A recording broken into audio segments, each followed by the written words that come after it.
So, when I was a little kid, the two things I loved most in life were Godzilla and NES games. So, naturally, when Godzilla, Monster of Monsters, came out, it was like a dream come true. Well, almost. Anyway. To sum it up, most of the game revolved around getting through very repetitive outer space levels, while smashing up tanks and jets, and then fighting against Godzilla's monster enemies. Overall, it was a pretty mediocre game. But back then, I didn't care.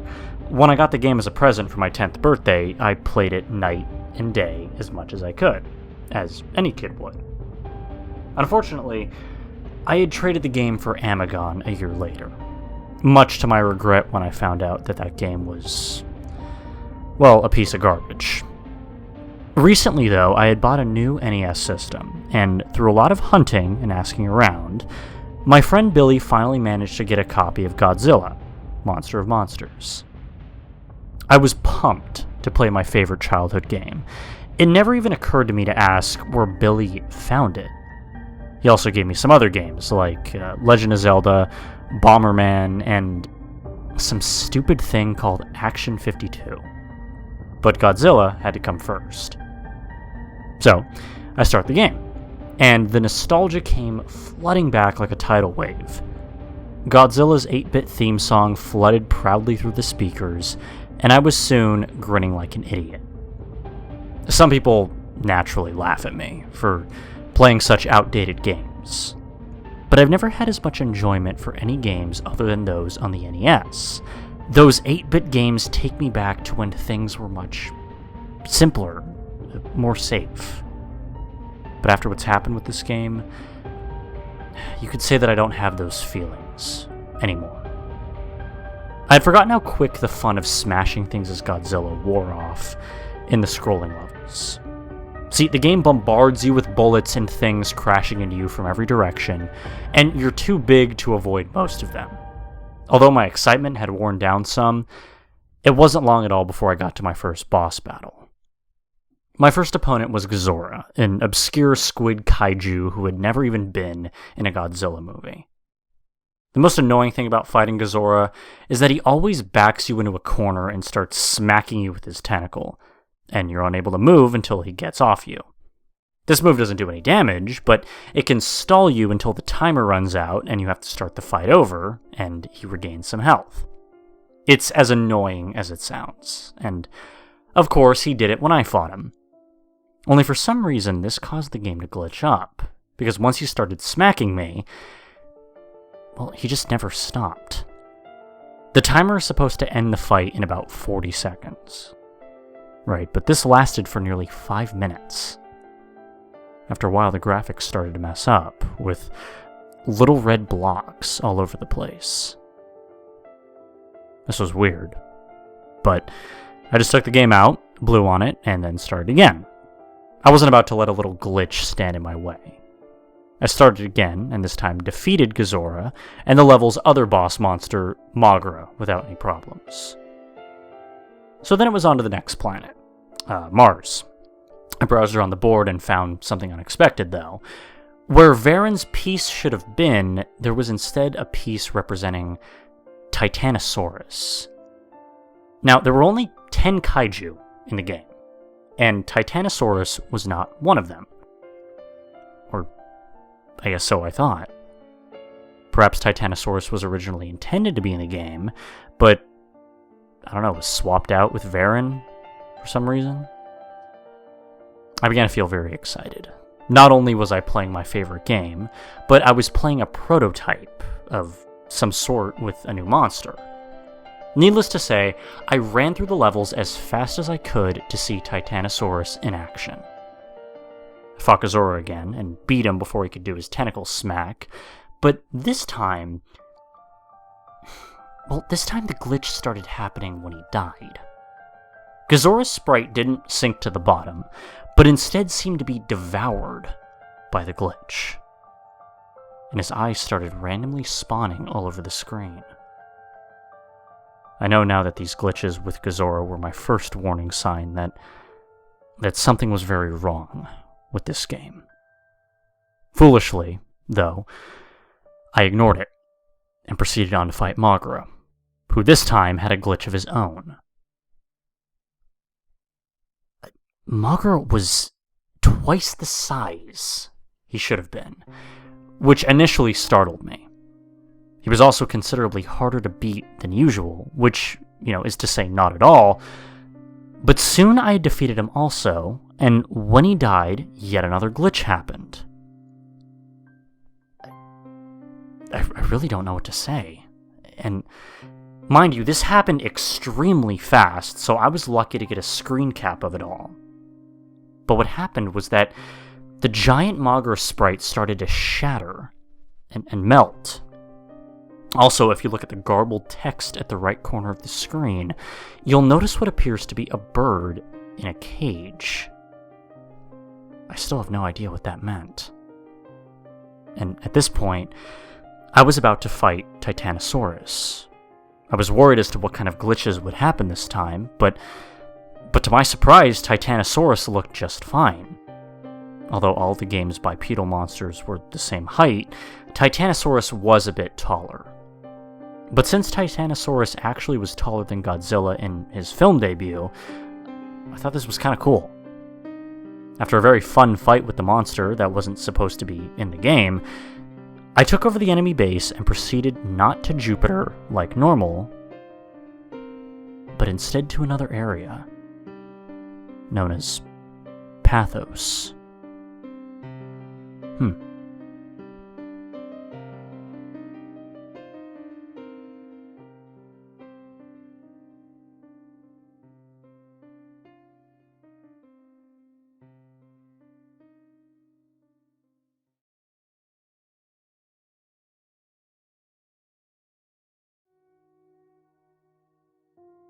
Now, Pathos was the same as Jupiter in layout, except the board was dark blue rather than green. The first thing I noticed was that all the usual level icons had been replaced by a blue rock and some kind of orange honeycomb shape. There was one icon that had part of the jungle icon shape, but I didn't pay much thought to it. I checked the other side of the board to see the new monster, and instead of Hedorah, it was Biollante. But that couldn't have been right. See, Godzilla vs. Biollante didn't come out until 1989, and this game was made in 1988. Perhaps Toho put Biollante in the game to build excitement for the movie next year, but I don't know, change their minds? I tried to rationalize the game's abnormalities any way I could, but this would prove to be futile. Pathos' map was the first new song I heard in the game, and like most of the new songs, it was hard to describe. I'll try. It started out slow and suspenseful, much slower than any song in the actual game. But every 12 seconds or so, there'd be this loud, clashing sound, and the tempo changed. It was like the composer randomly played parts from 5 different songs with the same instruments.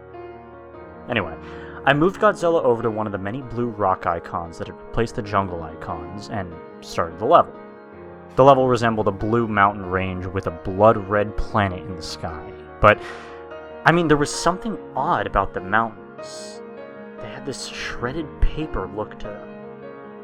I thought at first maybe the glitch had affected it, but it looked far too intentional. I quickly noticed something else about this new level. From start to finish, there were no enemies. At all. Not even obstacles. I should also mention that this was where the point meter started to become glitched beyond comprehension. Didn't really bother me much. I never keep up with game points anyway. So, without having to focus on anything, I listened to the music while walking through the level unopposed. The music had a sorrowful feel to it. It would have been rather pleasant had I heard it in any normal game. The level went on for 3 screens, but with no obstacles around, I finished it rather quickly. I tried other levels of the same type to see if any enemies appeared, but there were none. There was little else to be seen in the Blue Mountains, so I tried the other level type. I started one of the orange levels, and my eyes were assaulted with a grotesque background of tumorous orange eyes. The quote-unquote sky was the same as the ground, so I assumed the game was indicating that this level took place in a cave.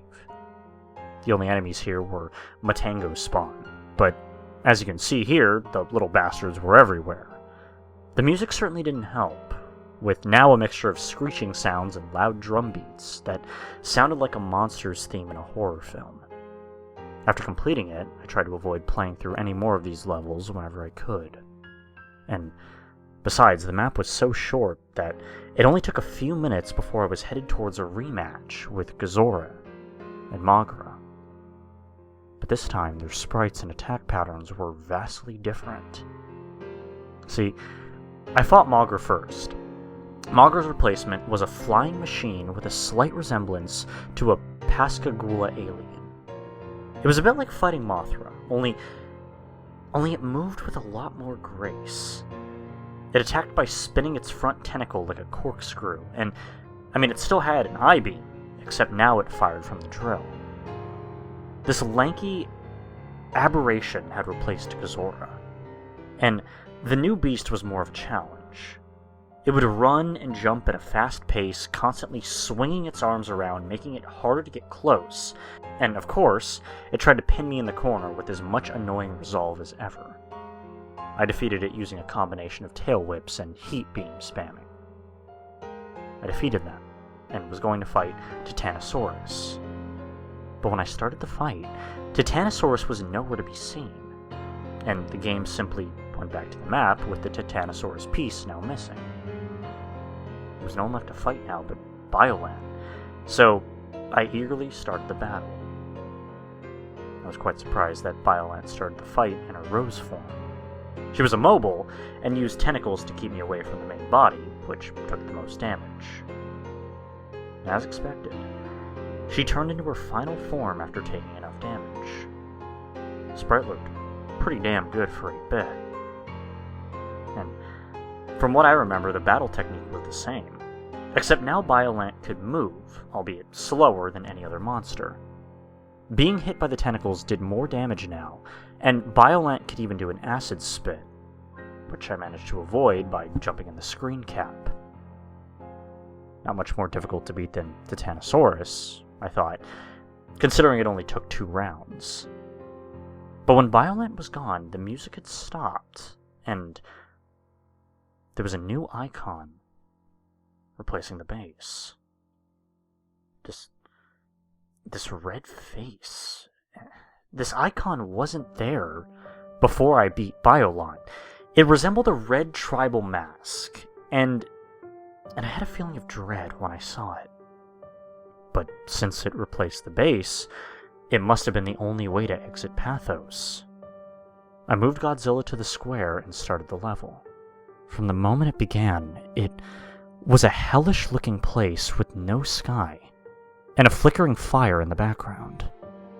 The fire looked far more advanced than anything I've ever seen on the NES, and, there was music, I guess, in the form of a slow, steady drum sound, resembling a heartbeat. All the text on the top of the screen, and the life bar, were gone. In their place was a single bit of text in the middle of the screen that contrasted in white lettering, stating "Run." My feeling of dread had intensified.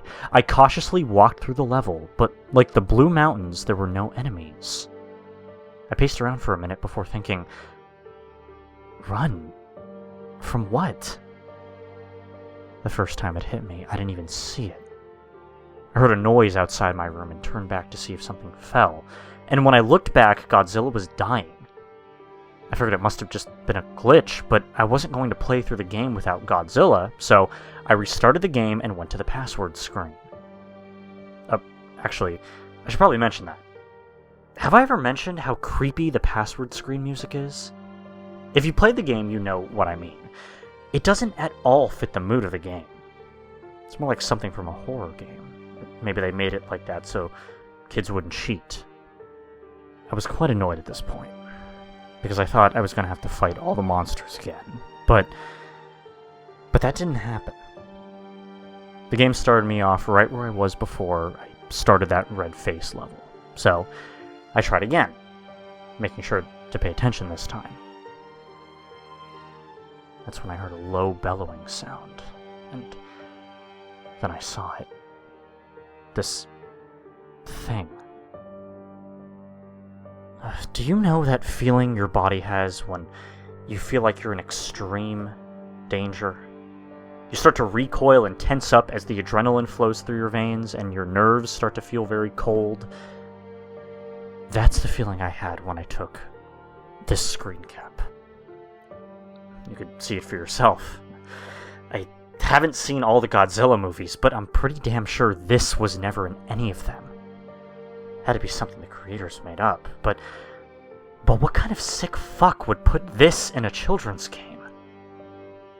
By sheer dumb luck, or I guess perhaps the adrenaline boost, I managed to run fast enough to get away from it. Ran very fast, so much so that if you saw it, you were almost certainly gonna die. And when I say I die, I mean your monster gets killed instantly if the creature touches them. Once I had gone back to the map, I was so afraid that I was extremely tempted to just shut the game off and try to pretend that this whole thing never happened. I couldn't believe what I had just seen. It couldn't have been real. And even if I wanted to continue, I still had to get Mothra through this chase level. But as I stayed inactive on the map screen for a few minutes, my fear was replaced with burning curiosity about what the hell just happened. I mean, what was the rest of the game like? I only had to beat this level with Mothra, and then it was on to the next world. But when I moved Mothra to the red face, the game registered it as me beating the level. I was quite relieved. I tried to prepare myself for the next world. Trance.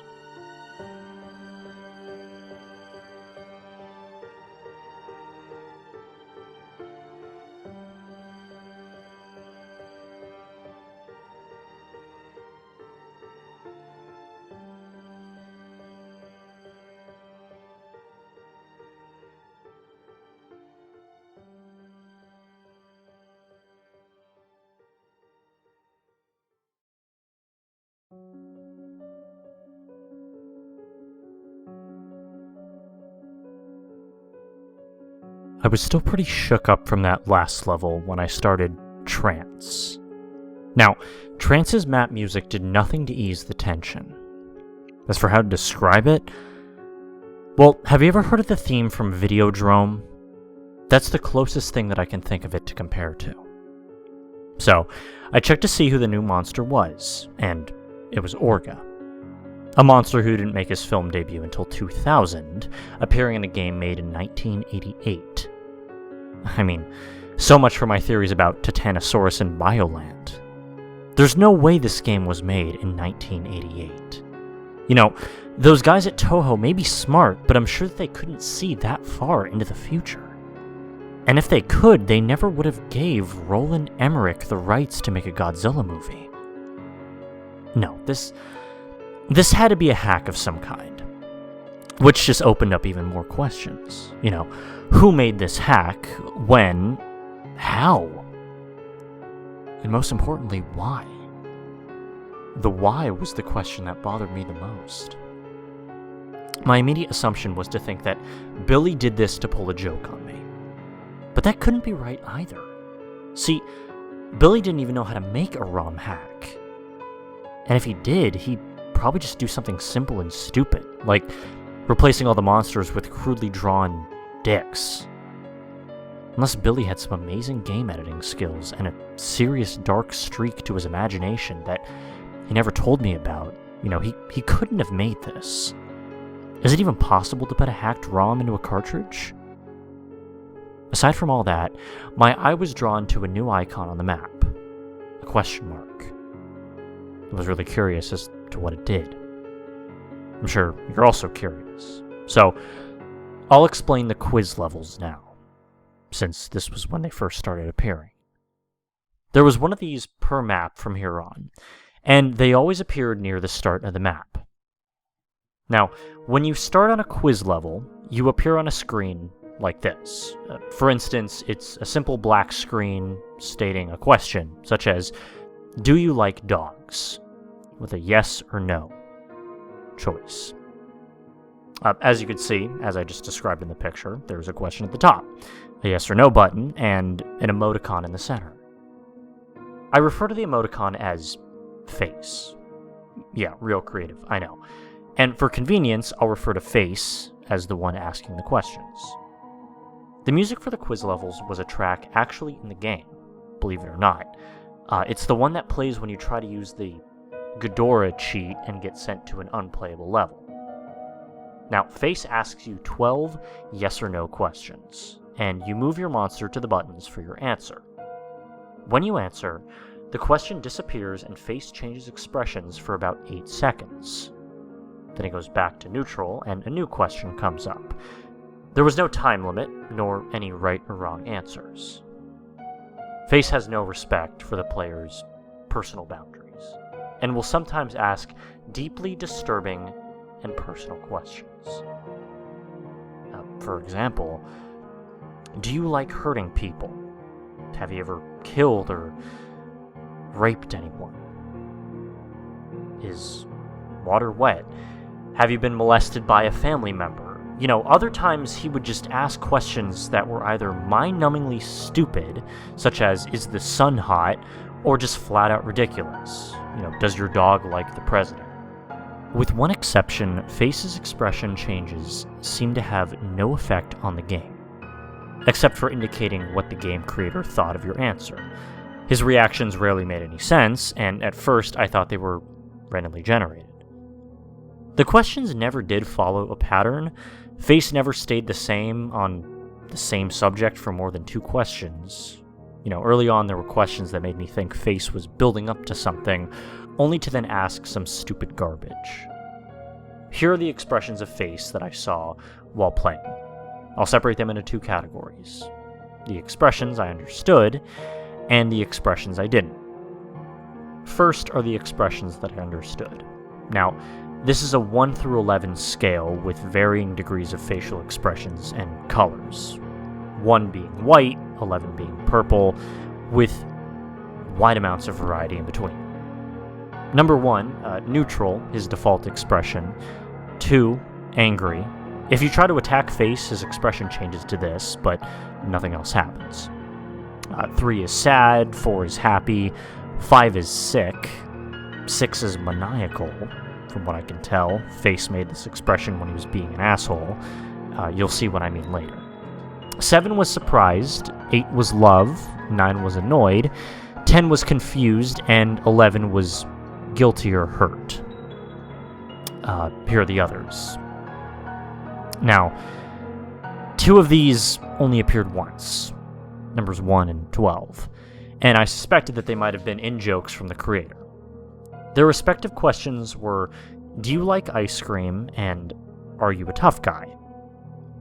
As for the questions in the first quiz, luckily I had a notepad and pen handy. I have problems remembering things, so, I often carry one around to jot things down, and sometimes I doodle in it when I'm bored. So when the first quiz started, I thought I'd record what happened. I'm glad I did. Here are the first series of questions, my answers, and Face's reaction. Number 1, do you like the game? Answer, yes. Reaction, happy. Number 2, are you afraid? Answer, yes. Reaction, surprised. Number 3, are you over 18?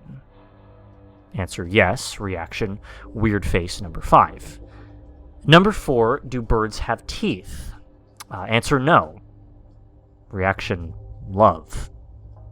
Number 5, is peanut butter good? Answer, no. Reaction, sick. Number 6, does the moon rotate? Answer, yes. Reaction, weird face. Number 11. Number 7, have you had a job? Answer, yes. Reaction, confused. Number 8, do you like hurting people? Answer, no. Reaction, annoyed. Number 9, is the sun hot? Answer, yes. Reaction, sad.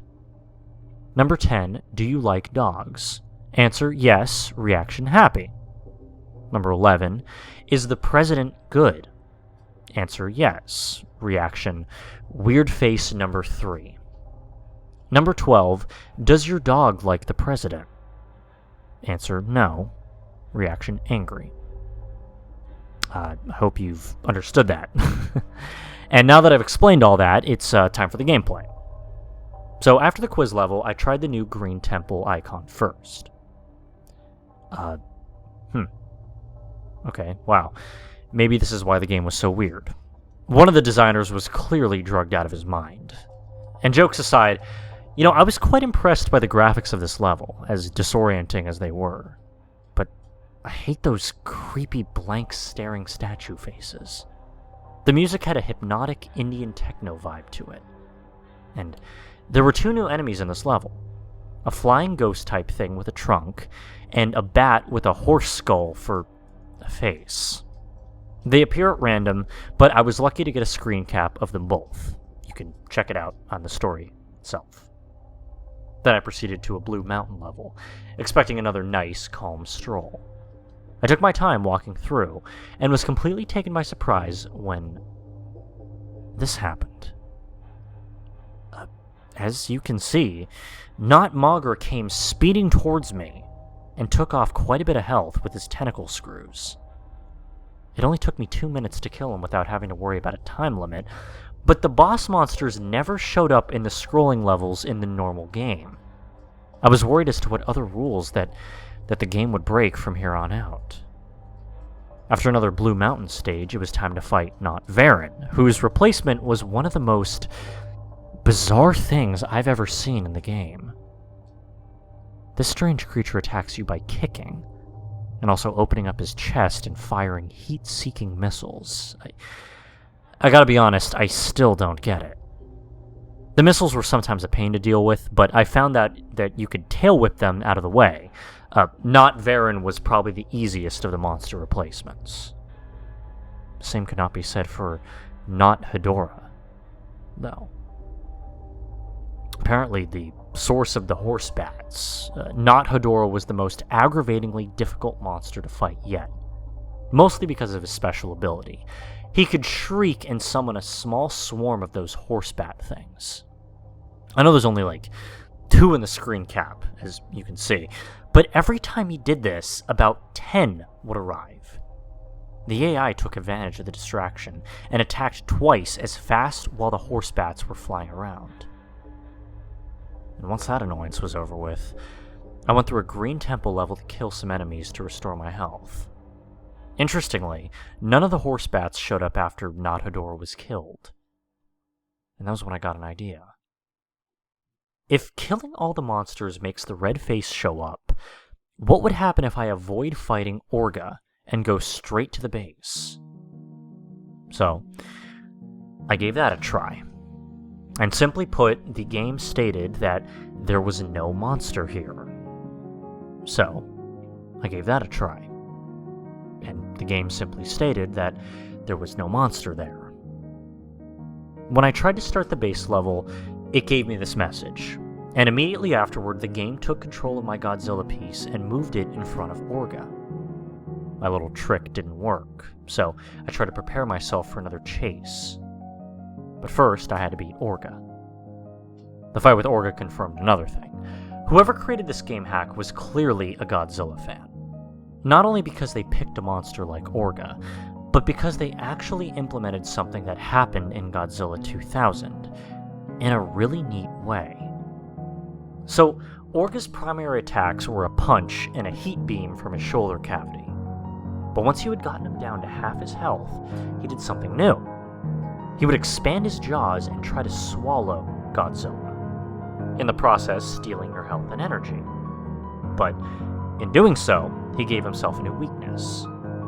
Firing a heat beam into his mouth would take a devastating 4 bars off of his life meter.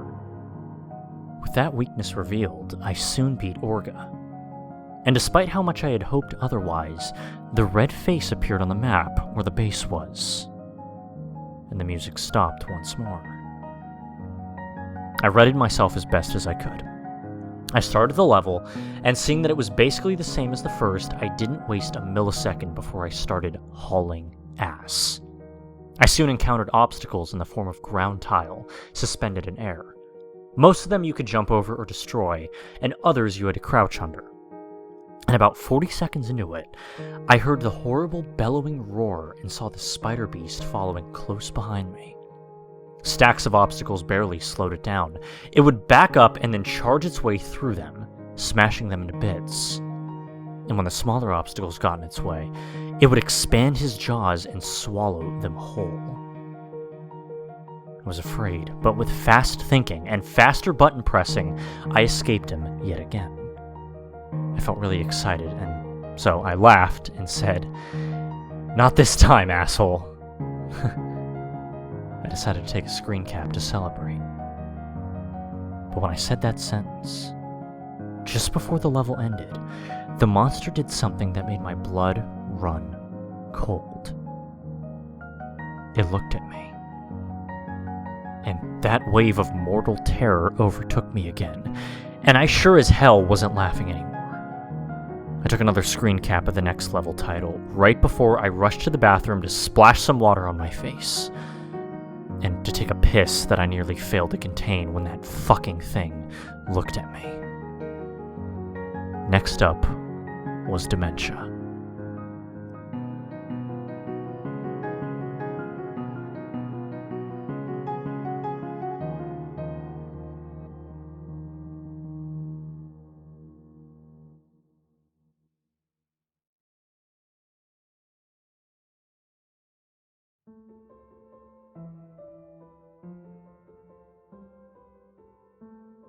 When I got back to the game, I was getting very upset and confused.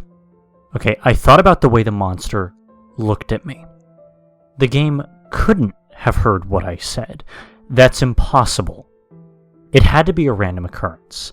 But why did it happen precisely at the moment I insulted the monster?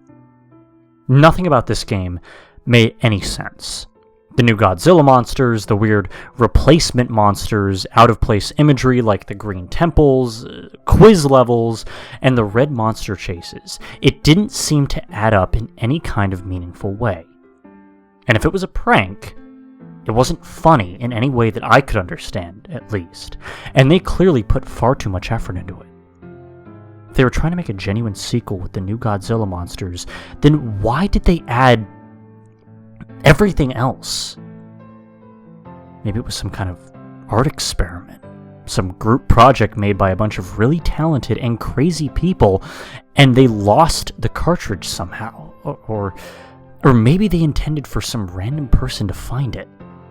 It was all just fruitless guessing, and as far as I could tell, there was only one way to figure out what the deal with this game was, and that was to play it through to the end. Maybe, just maybe, there would be something in the credits, an explanation by the creators as to why they made this. Or it could be something much more cryptic and strange, maybe even something horrifying. Before I got a good look at the dementia board, I considered replaying Trance to see if the red monster would look at me again, but I decided against it. I wanted to keep moving forward. I was also somewhat worried that backtracking might cause the game to become even more strange. Now, the dementia board music sounded a lot like the Saturn music, except that it was slowed down and played with a piano-sounding instrument. Like most of these new map themes, it had a dangerously suspenseful feel. While listening to the music, I looked at the dementia's board. There were 4 boss monsters this time: Space Godzilla, Manda, Gigan, and Baragon. I was surprised to see that there were 2 new Toho monsters this time. But the best surprise was still to come. I started the quiz level, as usual. Here's another list of results in the same format as the last one. So, quiz 2. 1, can you swim? Answer, yes. Reaction, happy. 2, do you like fish? Answer, yes. Reaction, sick. Can penguins fly? Answer, no. Reaction, sad. Can it spin in all directions? Now, there was no clarification of what face meant by it, so I just guessed. Answer no. Reaction surprised. Do you breathe oxygen? Answer yes. Reaction weird face number 8. Does it taste good when you bite a woman?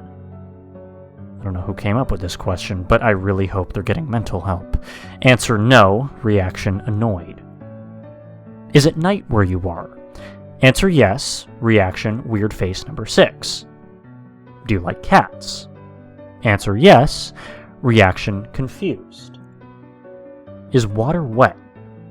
Answer yes. Reaction angry. Have you ever broken a bone? Answer no. Reaction happy. Do you like your job? Answer yes. Reaction hurt. Would you like a new monster? Answer yes. Weird face number 11. I wasn't entirely sure at the time what face meant by new monster, but I couldn't resist answering yes just to see what would happen. And the result was mind-blowing. The game took me back to the board, and I had a new playable monster in the form of Anguirus. Ever since I was a kid, I always wanted to play as Anguirus, since he was my second favorite Godzilla monster, and plus I never liked Mothra all that much. Anyway, I moved my new Anguirus piece over to the level right next to it, eager to test out my new monster. Before I get into the level description, I guess I should talk about Anguirus a bit. Using the up and down buttons, you could choose whether Anguirus stood in a bipedal stance or crawled around on all fours. It wasn't a huge difference, but being able to stand was helpful in boss fights, and crawling sometimes helped dodge obstacles and attacks. He could punch and kick like Godzilla, but no tail whip. Instead, he had something far more interesting: the ability to curl up into a spiked ball of death and roll around. You could still take damage, but, it was lessened. It was a good way of clearing out stage enemies, but unfortunately, doing this also drained the power bar. But the spiked ball wasn't his only special ability. See, when you pressed start, he would fire a beam of energy from his mouth. It resembled Titanosaurus's sonar attack, and if this were a hack, it may have been inspired by the roar attack from the Atari Godzilla's fighting games. Also of note is that when playing as Anguirus, the level meter gets glitched up. Judging by the life and power bar, I'd say he's on level 10. Now, onto the level. As you might have guessed from the level icon, these levels are green palette swaps of the ground and background tiles from the Blue Mountains. But what immediately caught my attention was the water, which has this transparency effect. Now, was that even possible for an NES game? I know the Super Nintendo could do it, but I had never seen a transparency effect in a game on an NES. The Green Mountains music was played with the same instrument as the Blue Mountains, but the melody was totally different. It was a very simple song with a lot of abrupt pauses, followed by a loud note every few seconds. Anyway, I went through the usual strolling of the level. And again, there were no monsters or anything, but pretty soon I had reached a cliff above the water. There was nowhere to go but into the water, so down I went. The water transparency made things a bit harder to see, but, it's tolerable. After going underwater, I encountered 2 new enemies, a giant piranha and some kind of spiky bottom feeder thing. I liked the piranha because I could easily tell what it was. It was a sane enemy design that would appear in a real game, and there were very few enemies like this. They didn't take many hits to kill, but they were quite annoying, and could considerably trim down your life if they got close enough. They also tended to travel in packs. As for the bottom feeders, they're easy to deal with. They swim along the bottom of the screen towards you and are easily crushed with the roll attack or jumped over. In this screen cap, you can see me about to run one of them over, and there's a pack of piranhas behind it. After I beat that level, I moved Godzilla onto the blue castle icon. I started the level and I got a title screen with the text, "Unforgiving Cold." Now, Now, the level itself looked like a castle dungeon made of blue bricks, with rows of identical white statue faces on the walls. These statue faces had a permanent look of horror on their faces. From what I can tell, there was also some flickering gray static, which didn't really obscure my vision, but it adds to the very unsettling mood of these levels. The music was a 12-second loop of a low-pitched choir vocalizing, and that sounded very familiar to me. Whenever I played through one of these levels, I got this sudden, horrible feeling of anxiety. I had the feeling that the farther I progressed through the level, the closer I was to getting something unspeakably evil. There weren't any enemies, but these were some of the longest levels in the game. I only played one level, but it took 7 minutes to complete. I didn't want to admit it to myself at the time, but I realized something playing the Blue Castle level. This game has the power, to make the player feel certain things. I don't mean in the sense that you get irritated playing a crappy game or get unnerved by something scary in a game. No. What I mean is that certain events in this game can instantly make you start feeling something. And I know that sounds completely insane. Okay, I do. And I don't blame you for not believing me. I wouldn't believe any of this either if I didn't play the game myself. But there is something very, very wrong with this game. And I still don't know how to explain it. But at that point, it was time to fight Baragon's replacement. Okay, and although Baragon was originally the smallest monster in the game, his replacement, however, was the largest. It was so tall, in fact, that the ground was noticeably lowered, and not Baragon's head still barely avoided collision with the bar at the top of the screen. And it was just as frighteningly bizarre as he was huge. You may be wondering how he attacks without arms. Well, he has the most powerful kick in the game, but his other fighting technique is much stranger. First, he blasts a cloudy breath of pixels down at you, which causes you to freeze. Then he walks back to the right corner of the screen and extends a huge Gatling gun from his abdomen.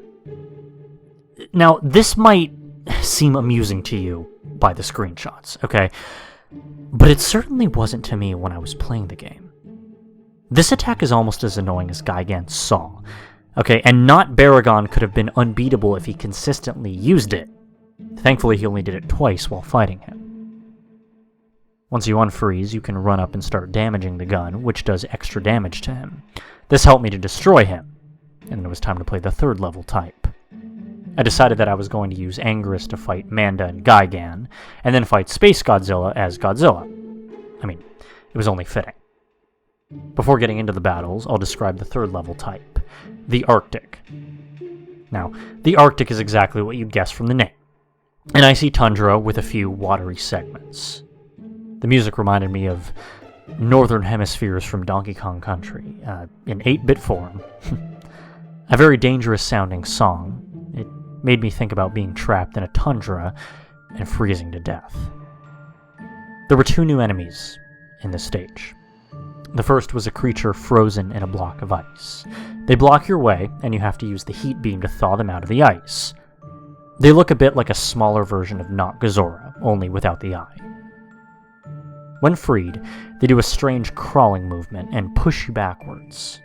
It doesn't cause any damage, but it can get a bit annoying. After dealing with the Iceman, I kept walking for a minute or two and came upon a water segment. I jumped in, and this time I managed to get a screen cap showing how the water splashes when you jump in. I don't know how they programmed that, but you gotta admit it's pretty impressive. Another interesting thing is how the screen changes focus when you go underwater. Here you can see the other new enemy, a little thing I called the Spike Walker. They walk towards you and explode randomly, or instantly if you attack them, sending spikes in every direction. The spikes don't do much damage, but they did get me dangerously close to falling into a pit a few times. And, speaking of the pits, down into the water, the game has a platformer element. Bottomless pits. There weren't any of these in the original game, since it was strictly an action game. But the pits were a neat addition. And after getting back on land, I encountered a very unexpected mini-boss. Maguma, the walrus kaiju. I know this game has had some obscure monsters to begin with, but I mean, wow.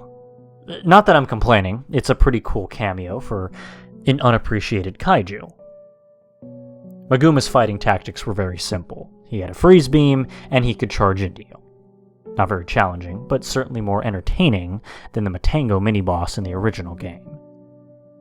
And one really interesting thing about Maguma, though, is that he doesn't die when you defeat him. He turns tail, and retreats instead. This was the first time I had ever seen an enemy monster change direction, let alone retreat. I tried to chase after him, but he disappeared after I got in the water. Poor bastard. And really, that does it for the Arctic. I'll talk about the Manda fight next. And I forgot to mention before, but the music that played during the new monster fights is reused from themes actually in the games. So far the themes have been, for Titanosaurus, Gazora's music, for Biolant, Hedorah's music, Orga, Baragon/Mogra's music, Manda's Varen's music, and Space Godzilla is Mechagodzilla's music. As for the fight, Manda was a fairly crafty opponent. When it realized one tactic was ineffective, it would immediately change to a different one. Manda used quite a few tricks, like spitting fire, biting, and the most irritating of all, constricting. It doesn't mercilessly drain your life down like Gigan's cutter, but it was by far Manda's strongest attack. And, one last thing to note, that I admittedly found pretty cool, was that Atragon showed up during the fight to help out. Manda crushed it with ease, but, it was still cool. After I slayed Manda, I played through an Arctic level for health power-ups, and then it was on to Gigan's replacement. When the fight started, I was very confused, because at first, there was nothing there.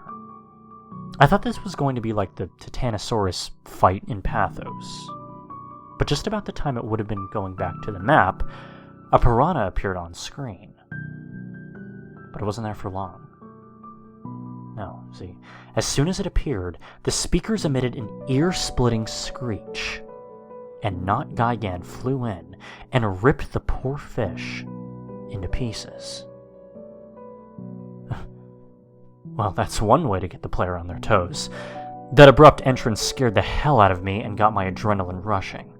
Which in retrospect was a good thing, because Not Gigan was one of the fastest, most unrelenting opponents in the game.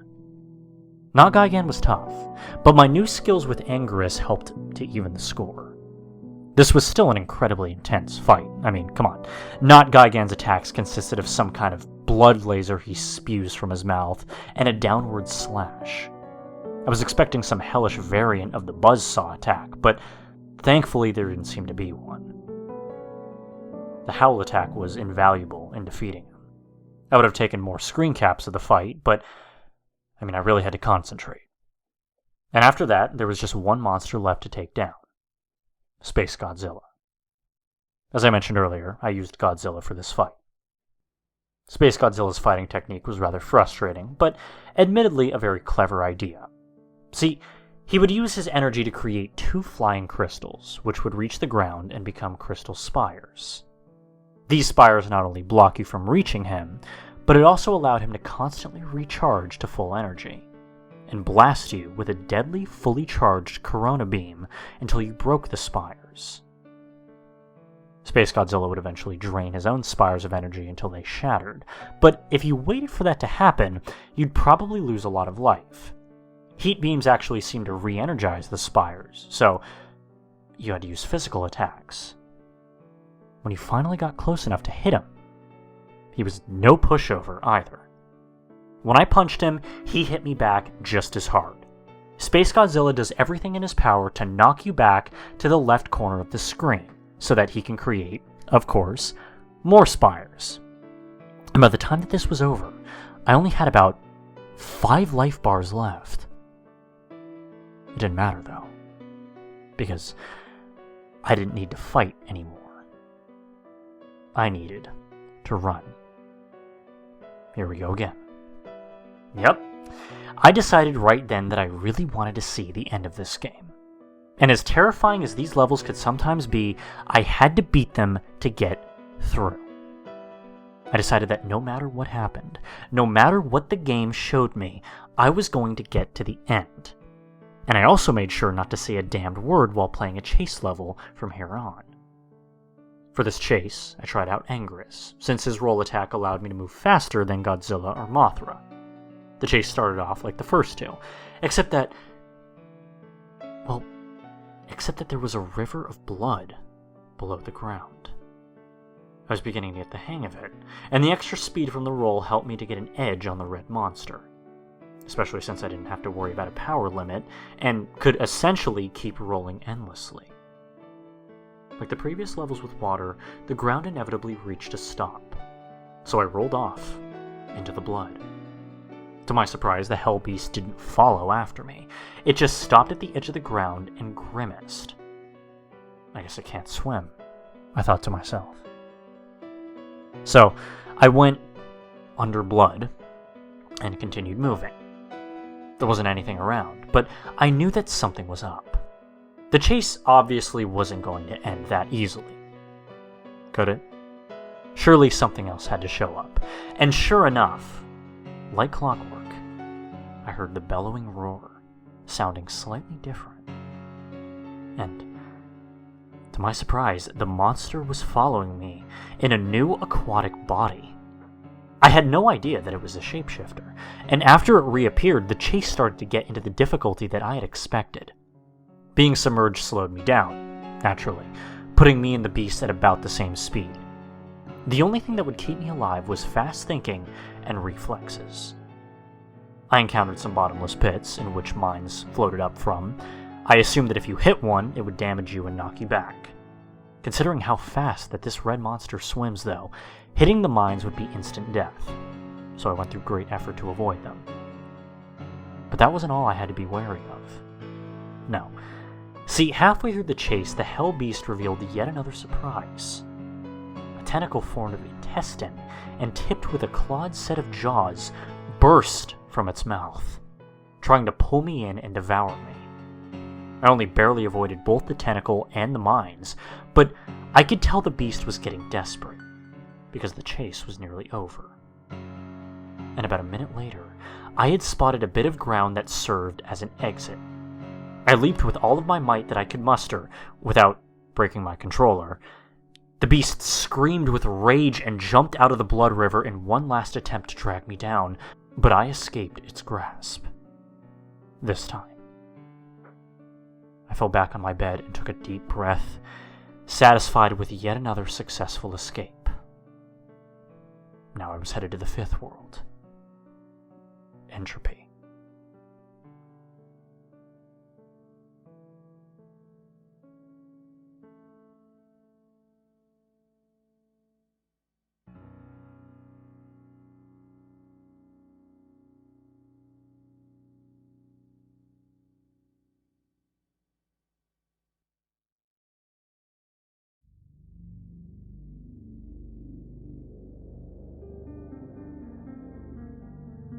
In the original game, the sixth world was Pluto.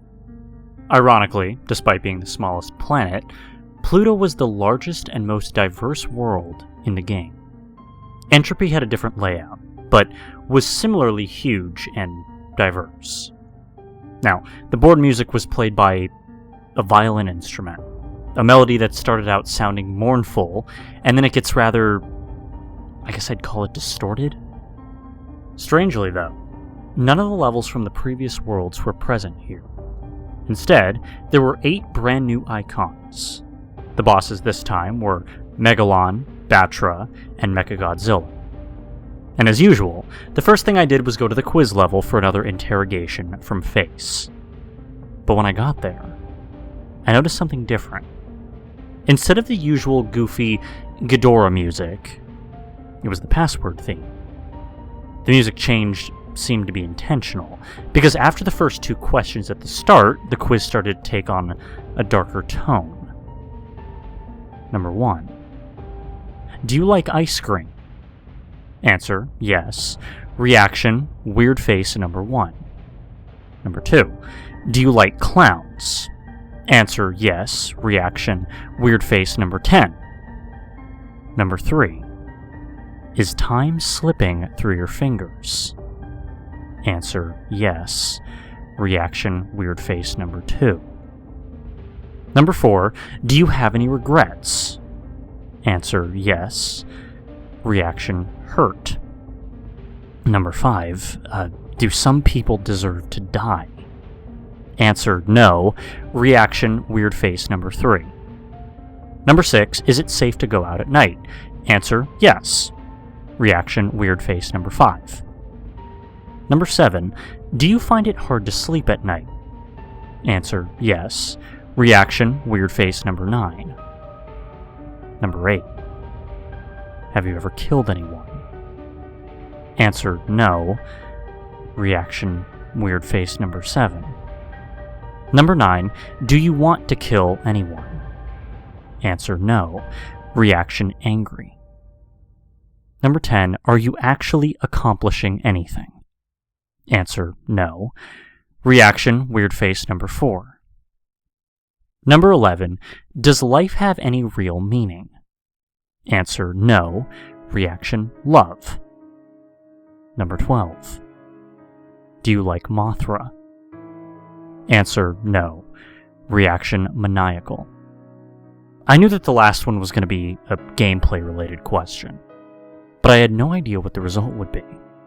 I answered honestly, because as I said before, I never really liked Mothra.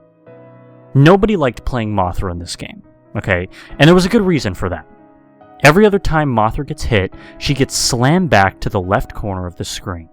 And, well, she sucks at fighting because her attacks are so weak. The only benefit Mothra had was being able to fly over obstacles in some levels. So I answered no. And Face actually replied back to me, not only with the maniacal expression, but with text stating, "Too bad."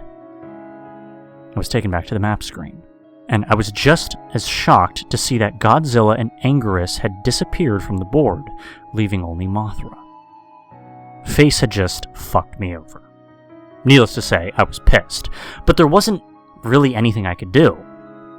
And I'm willing to bet even if I had said yes, I would have been stuck with Mothra anyway. Face giveth, and face taketh away. So, I take one deep breath and get ready to explore. There were 2 paths I could take through the board, and I decided to take the lower one. This turned out to be a good choice, for reasons I'll get to momentarily. The first world ahead of me was a forest, so I started there. Almost immediately, I got an eerie feeling.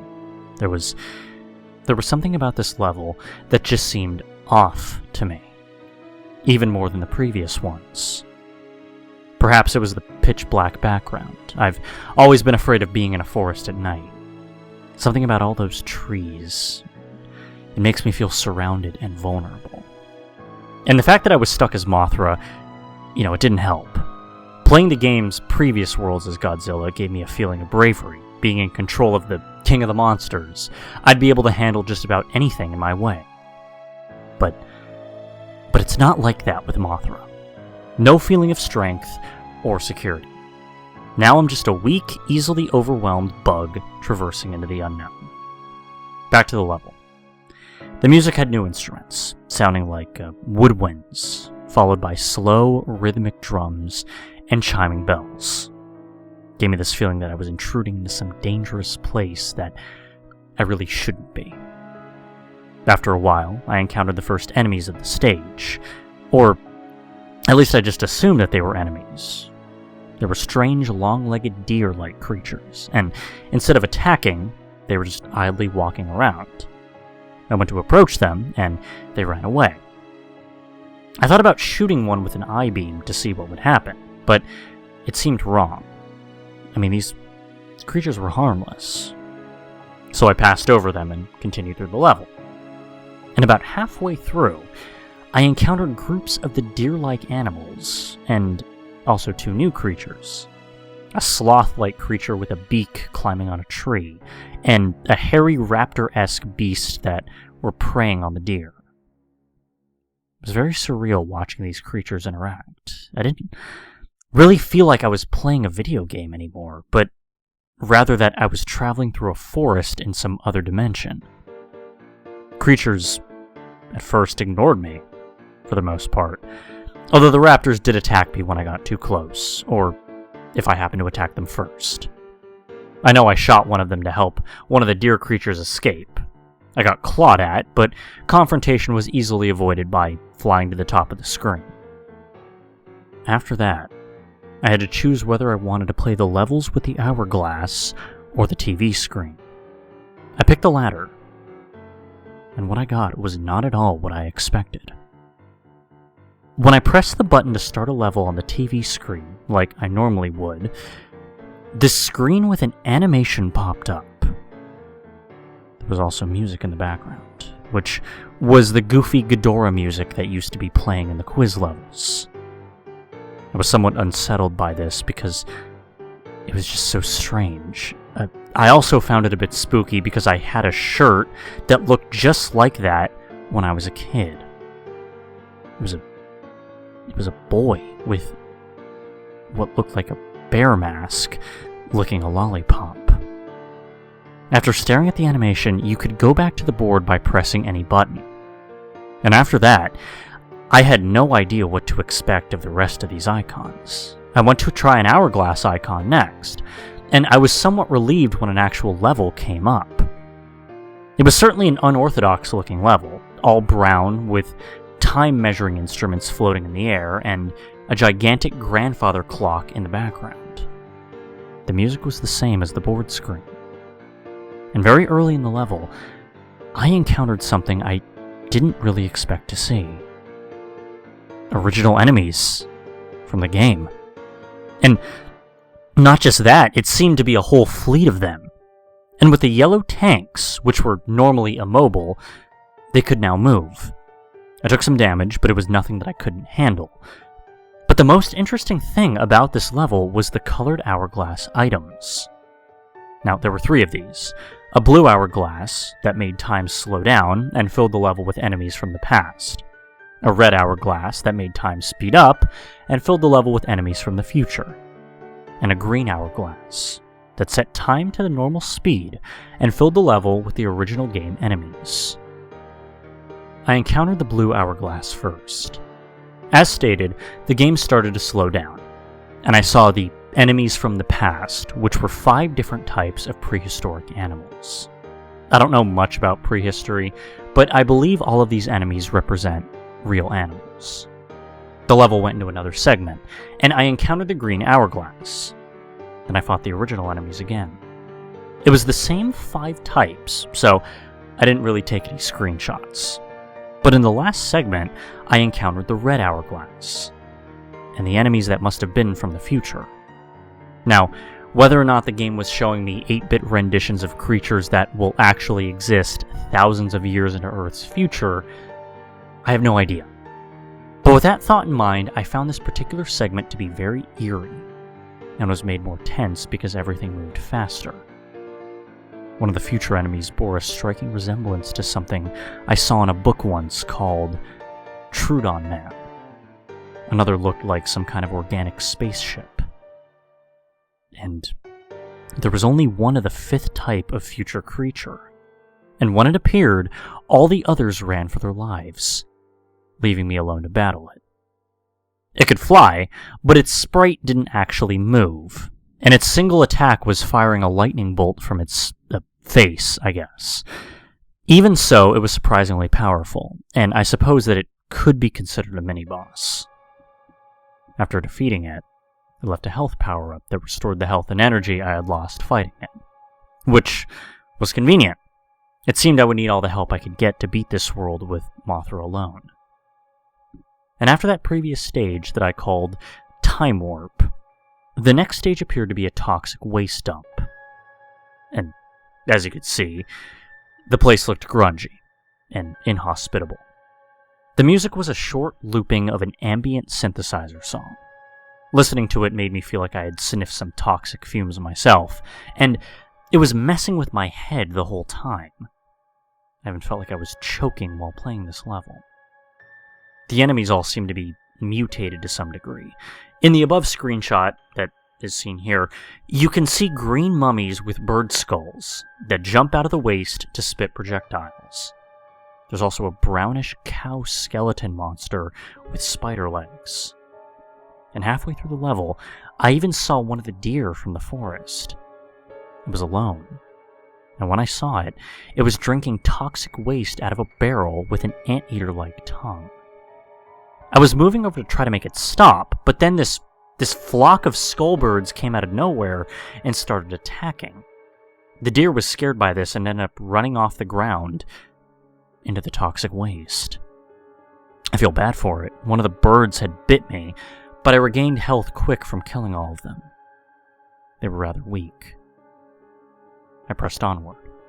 Of all the levels in Entropy, this was probably the most normal, in that there was little deviance from the move forward, smash things formula in the original game. I encountered more creatures through the level, like tentacled blobs and some kind of deformed thing with human-like teeth. I didn't feel like provoking them into a fight, so I kept on flying near the top of the screen. I still had to deal with an occasional flock of birds now and then.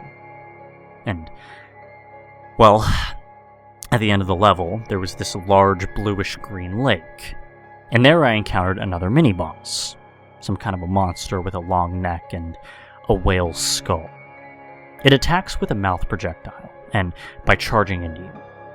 It also could go underneath the water and rapidly emerge from a different place. And yeah, it was harder to beat than the boss from Time Warp, and it had a lot of health because it must have taken me about 3 minutes to defeat it. It let out a really loud noise when it died, and then sank back into the water as I left the screen. Back on the board, I went to the nearest level icon that I hadn't seen yet, which was a white tree. As I guessed, the level was a winter-themed recolor of the forest stage. But unlike the regular forest, I didn't feel unnerved starting this one. I think the music had a lot to do with it. It was a gentle, more calmer song. It almost sounded romantic. It was quite stress-relieving, and the forest itself looked much less ominous covered in snow. I traveled through the first segment, enjoying the atmosphere for 4 minutes, when suddenly I realized something. That I hadn't seen a single creature since I started the level. I mean, where are all the animals? And soon after I left the screen, the next segment started. In the second segment, I was still in the winter forest, but now the music was gone. I was starting to feel suspicious, but then I reminded myself that there were other empty levels in the game, and this was likely another one of those. But then, I heard something familiar. It was the 12-second looping music from Unforgiving Cold starting up. I could feel my heart sink as I came across this horrible sight. It was a whole group of dead deer creatures, covered in snow. And judging from the blackish blue tone of their skin, they must have all frozen to death. On closer inspection, some were missing body parts. Now I was frightened, but I still had to keep going. Before exiting the level, I was really hoping to see something resembling the previous forest animals in a living state. And sure enough, I did.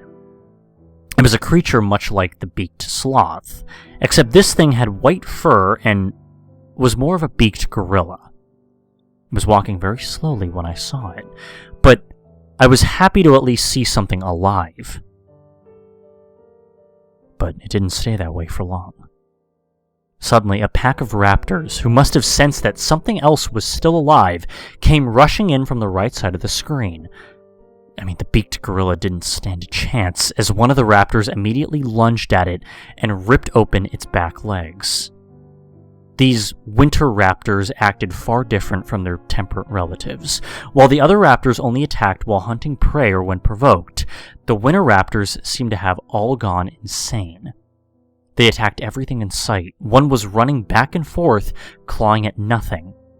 Even the noises they made sounded different, more high-pitched and enraged. As I left this second segment, I even saw two raptors fighting to the death. They were both covered in injuries, and one of the raptors had been blinded in one eye.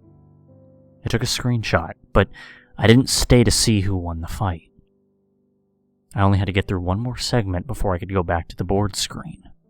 But in this segment, I was no longer in a winter forest. Instead, a very empty, grassy plain with a bright gray moon in the sky. The pleasant music of Winter Forest Part 1 had returned.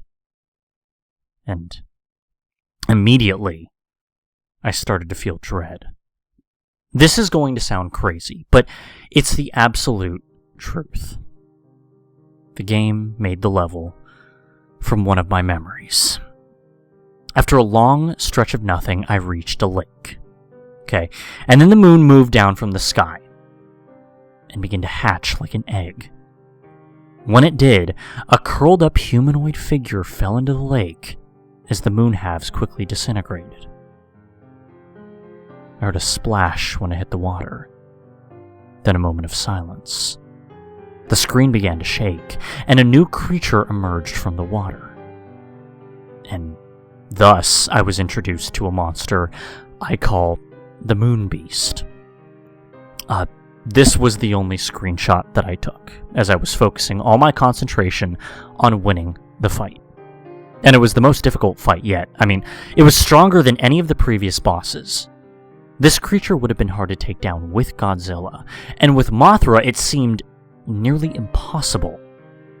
I suppose I would consider myself fortunate that the beast lacked any attacks like Gigan Saw, because if it had, I would have never won this. I barely had 3 bars of health when I finally killed this abomination. But what happened afterward is hardly what I could call a reward. I've been trying to keep my promise and suppress this particular memory for years. But it seems as if I have to get it off my chest. This is a very painful memory for me. But the game already knows about it, and I think you should too. I'll just tell you the important parts, because I don't like bringing this experience back into my head, unless I really have to. So, back when I was in middle school, I had a girlfriend named Melissa. She suffered from some kind of mental disorder that caused her to go into episodes. When she was in an episode, she would stand or sit perfectly straight and still, and her face would instantly lose any expression she had before. She would speak very clearly, without any hint of emotion, and when it was over, she would start trembling and sometimes bury her face in her hands and remain silent for several minutes. I can't really convey the feeling it gave me in words, and out of respect, I won't try. You had to see this in person to understand. But despite this, she was a very kind person, and I cared about her dearly. We liked to hang out in a field at night and look at the stars. But one night she didn't say anything to me at all. She just stared directly at the moon, trembling. I tried to talk to her, but she suddenly sprung up and ran right into traffic. I tried to stop her, but I was too late. She got hit by a truck and was killed that night. I looked her right in the eyes when the wheels went over her neck. That sight has always haunted me. I know that the game knows about this because after I defeated the Moon Beast, this happened. Melissa, kill yourself. Kill, kill, kill, kill, kill, kill, kill, kill, kill, kill, kill, kill, kill. Over and over, it said on the screen. Red text on a plain black background.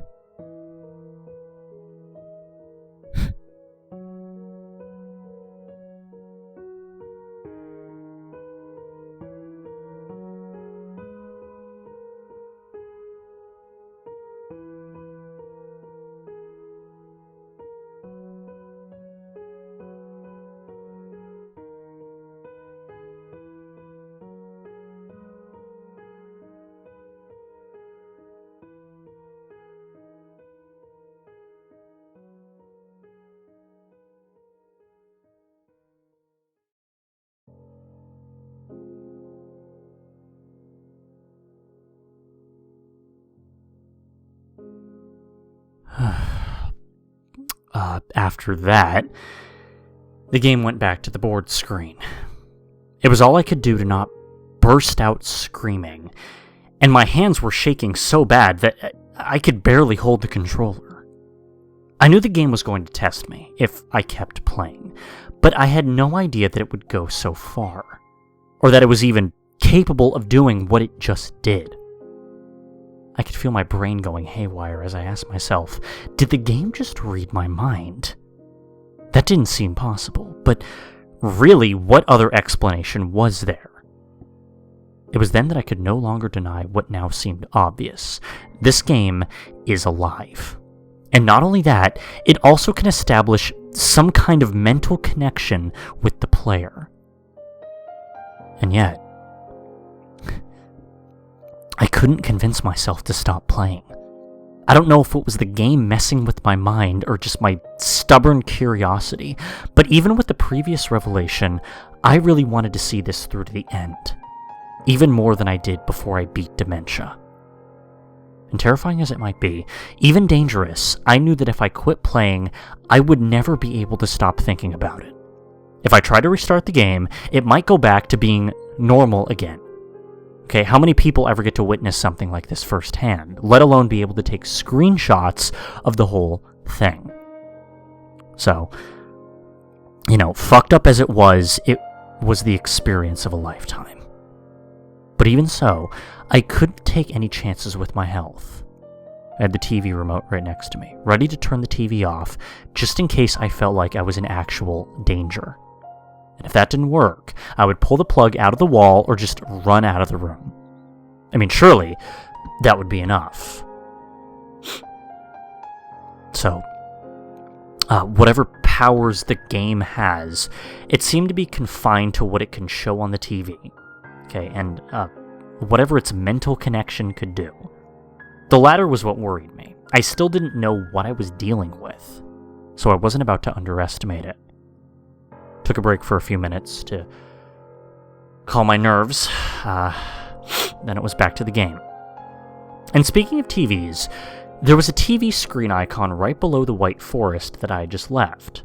And because the first animation was so bizarre, I figured I'd try another to see what happens. Although I expected the same animation, I actually got a totally different one. This humanoid creature against an auburn background, opening and closing its mouth. Weird. The music for this one was the Neptune board music. Fitting, I suppose, since it was a humanoid fishman and all. I can't help but wonder what the point of these things are. There was one more TV screen icon, so I figured it must have a unique animation of its own, and I was going to make sure to see what it was before I left Entropy. But then, it was time for another level. The gold brick icon was the closest thing, so I went to that, and I started up in a gold labyrinth level. My health and power were refilled. Not sure how or why, but I was glad not to be heading in the unknown nearly dead. I also noticed that my Mothra sprite had shrunk to half its original size. The music was a slow, ominous drum beat, with female vocals kicking in about a minute into it. Quite haunting. The gold labyrinth itself was an anomaly. I'm not sure how this level would have played out if I was using Godzilla or Anguirus, because flying seemed necessary just to get around this place. And another thing that caught my attention was that when you go left, the monster actually turns and faces the left. That sounds so stupidly obvious, I know. But in the original game, you were only supposed to move to the right. So when you tried to move left, your monster ended up walking or flying backwards.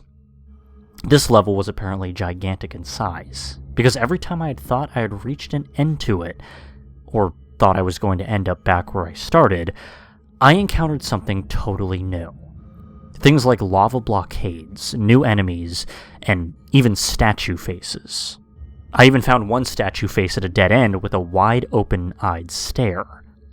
The night Melissa died, she had an expression on her face that looked exactly like this the whole time.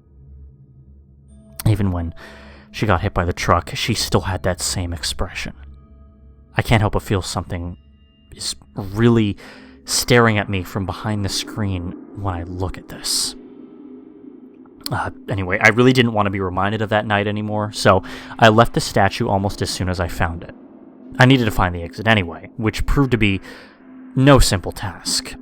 It felt like this level stretched on forever in all directions, and I must have wandered around the level for at least 15 minutes before I finally saw something different. It was a creature that wasn't gold, seemingly the only one of its kind in the level. Lacking any kind of hover ability like the other creatures, it just walked back and forth on the platform. But it wasn't long after I found it that a flying machine swooped down and grabbed it, and then flew off with it. The machine apparently had not seen me, so I decided to follow it, to see where it was taking the creature. The machine stopped at a room with a large cauldron-like object in the center. It hovered over to the cauldron and dropped the creature into it. The creature then came emerged from a hole in the cauldron's side, now adorned in the same gold color as everything else.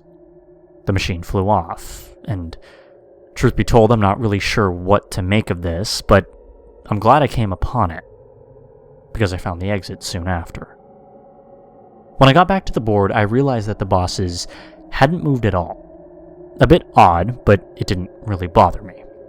It made planning my route through Entropy easier. There were still 2 new icons to explore, the Indigo Cliffs and a black version of the Labyrinth. Since there were only 3 black Labyrinth icons, which were surrounded by bosses, I played the Indigo Cliffs first. It was a lot like the Blue-Green Mountains. The level graphics had the same shredded look to it. There's also a recolor of the clouds and the moon from the toxic waste dump. The music, if you can even call it that, was merely a deep rumbling noise. One of the first things I encountered were these multicolored creatures with big heads emerging from a small cave in the ground. They all made a synchronized shaking sound, and they walked to the right in a group after emerging from the cave, ignoring me. Having no other way to go, I followed them on their route. More and more emerged from the cave until the group had about 100 creatures. Eventually the pathway ended in a cliff, and I was shocked to see that upon reaching the cliff, all the creatures began jumping off into the abyss. Now, I've seen enemies walk off cliffs before, but I've never seen NPCs commit mass suicide like this. Very unsettling way to start off a level, but I guess at this point I really shouldn't be surprised. I continued on, flying over various strange animals like the ones shown here in this screenshot. Another group of multicolored bobbleheads were jumping up and down, only to be snatched up by large birds, which I'm fairly certain are sprite versions of the giant condor from Godzilla vs. the Sea Monster. I defeated some of the condors in battle, but it bothered me that these bobbleheads seemed to be so eager to die. If the game itself is alive, perhaps the creatures in these levels are also alive, and some have very unhappy lives, if this behavior is any indication. But, what provokes them to do this? In the back of my mind, I almost suspect that the glowing moon in the sky is the reason. At the end of the level, I saw yet another group of bobbleheads marching up to a large monster and being devoured. This was starting to disgust me. So, acting on impulse, I fired off eye-beams at both the monster and the bobbleheads, and I destroyed the cave. The monster became angry and ran through the remaining bobbleheads to fight me. Although it lacked any ranged attacks, it was relentless, but suffice to say it was no match to me. I was in the home stretch now, up to the bosses. My plan was to go through Batra first, then Megalon. After that, I would watch the last TV screen, play the Black Labyrinth before fighting Mechagodzilla. And lastly, going through the chase with the Hell Beast. I was curious to see if it would be in a new form again. But, first things first, time to beat up Batra. As I expected, he started off in his larva form. The music was from Varen's battle theme. Whenever the game puts in a new Godzilla kaiju with more than one form, that other form always shows up. For a game that's otherwise inexplicable, it's rather startling in its consistency and accuracy with the new kaiju bosses. Now, the fight started off simple. Larva Batra fought in a similar fashion as Maguma did, charging back and forth and occasionally firing off lightning from its horns. During the fight, I noticed that Mothra's combat capabilities had been altered in my favor. Number one, the I-beams did twice as much damage as they did originally. Now they were as strong as Godzilla's punches. The poison powder was similarly improved. It also did this nice thing where it would actually hit an enemy when you used it. Anyway, number two, in the original game, even though Mothra could fly, she was unable to fly over an opponent. You would get knocked back the same way as if you just ran straight into them, which was extremely annoying. But not anymore. No, I could actually change direction and fly around, which was a big help because, well, it turned into this. Fighting Imago Batra was much like fighting a clone Mothra. Although Batra is distinctly faster and stronger, no longer impeded by its slow-moving larva form, Imago Batra was a fearsome opponent. And although it lacked the horn lightning, it now had a new, more powerful I-beam. Batra could change direction, just like I could, so this battle involved a lot of flipping and flying around. It was kind of fun, to be honest. And after defeating Batra, I was excited to see what Megalon would be like. But first, I went through an Indigo Cliffs level, and shot through a lot of the creatures for the health power-ups. Anyway, about Megalon, his music was Gigan's theme. Makes sense, since Gigan was his battle partner in Megalon's one, and so far only, film appearance. He was a lot like Mogra, but faster, and with more weapons. He'd start out charging off with his drills.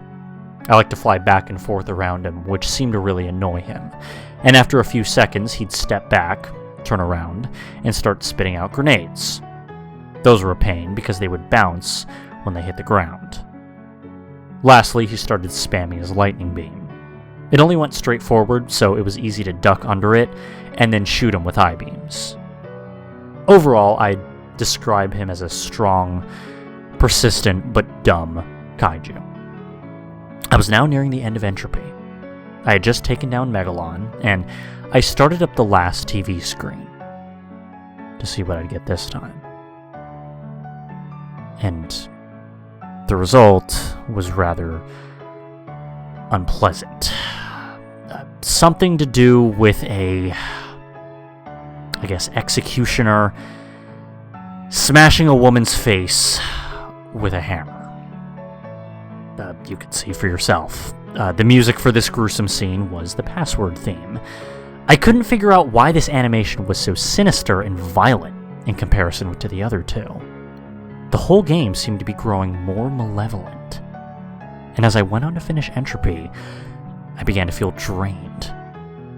It's hard to describe, like I had suddenly became tired when I wasn't before.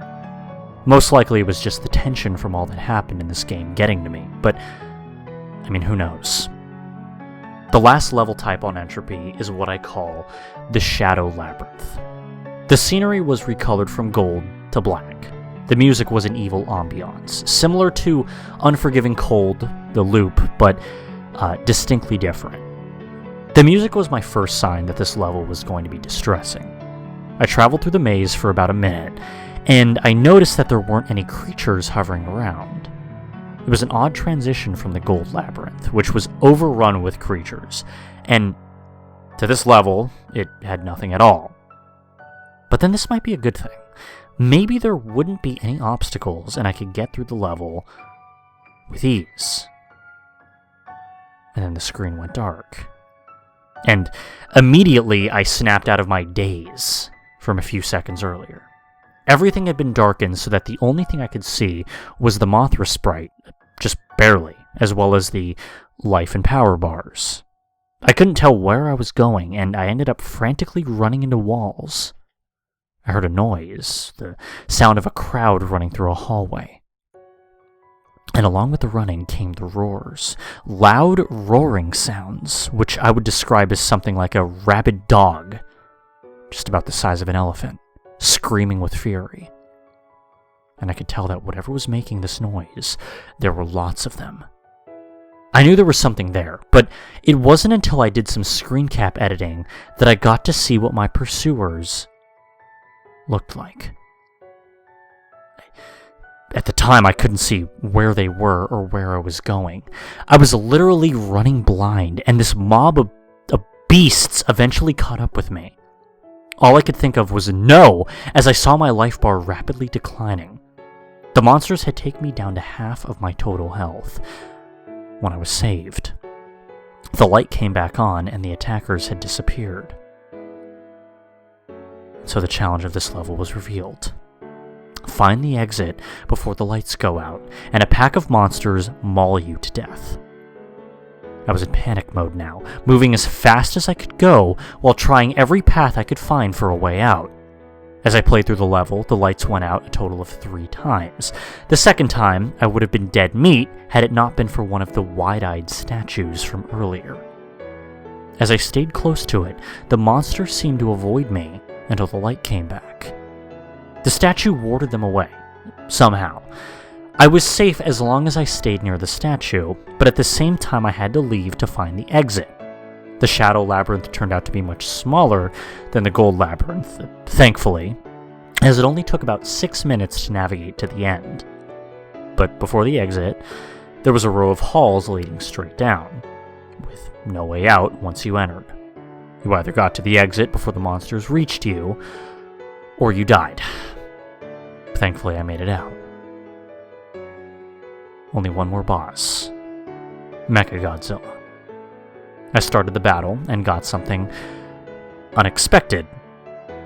Not only did my life shoot back up to 100% again, it seems to do that randomly, but instead of a replacement boss, I was fighting Godzilla. But any Godzilla fan worth their salt can figure this out. Mechagodzilla started off like fighting a clone Godzilla, but his disguise burned away after only 3 life bars. Usually a transformation only occurred at the halfway point. And at this point, it was like fighting Mechagodzilla in the normal game. Felt kinda nice to fight one of the original game enemies for a change. Although he wasn't exactly like normal, he also had a rainbow beam and a finger missile. This prevented me from doing the old trick of backing him in the corner and hitting with I-beams in a spot where he can't hit me. But, I mean, that was a cheap trick anyways. After getting him down to half his health, something weird started to happen. His sprite started to glitch in much the same way as Godzilla had way back in the first world. After a few seconds, the glitches began to form a new shape. This humanoid, dog, mecha, I don't even know how to describe it, but the game had created this not Mechagodzilla, and I discovered that this visual glitch was somehow related to the game recreating things. The human face on this one gives it a very uncanny look. It was one of the stronger replacement monsters, and definitely had the most firepower. Pictured here is its mouth beam, which I got caught in the middle of. And even though it was a bit stronger, it was also slower than its original counterpart and couldn't jump around as much. I won the fight by constantly staying out of its line of fire, bombarding the machine with poison powder as I flew over it. Finally, there was one last thing to do. The Hell Beast chase. Oh boy, might as well just get this over with, I thought. The Entropy End chase ended up being exactly what I was afraid it would be. A labyrinth level. All the other chases, although difficult, were extremely straightforward. You just had to run to the right and not get touched. But this one took all the simplicity out of it. There was no telling how big this labyrinth would be, or where the exit was. And now, not only did I have to constantly backtrack to find my way out, I also had to avoid getting one hit killed by the red monster. And for those first 30 seconds, it didn't show up. But I knew it would. And as I started picking up the pace, I heard a loud, flapping noise. And there it was, in a flying form. It flew with bat-like wings and was as fast and relentless as ever. For reasons already stated, this was probably the most nerve-wracking of all the end chases, and as such, I had to keep my focus on the game and not take screen caps. However, I did take one of the red monster doing something I found particularly interesting. I had managed to lose it by going through a different path than it apparently expected, and it was blocked from attacking me by one of the organic walls of the red labyrinth. Or so I thought. It tried clawing through the wall for a second before opening up its mouth and tearing the wall apart with the intestinal jaws. But those brief milliseconds that the monster was held back might have been the key to me finding the exit. The path to the exit was long and complex, but from what I remember, I went up and then back towards the left. I'm still not sure why I chose that particular way, just a lucky hunch, I suppose. I was sweating profusely, but my luck had saved me yet again. I hoped that it wouldn't run out before I finished the game. There were only 2 more worlds to go. And next was the penultimate world, called Exodus.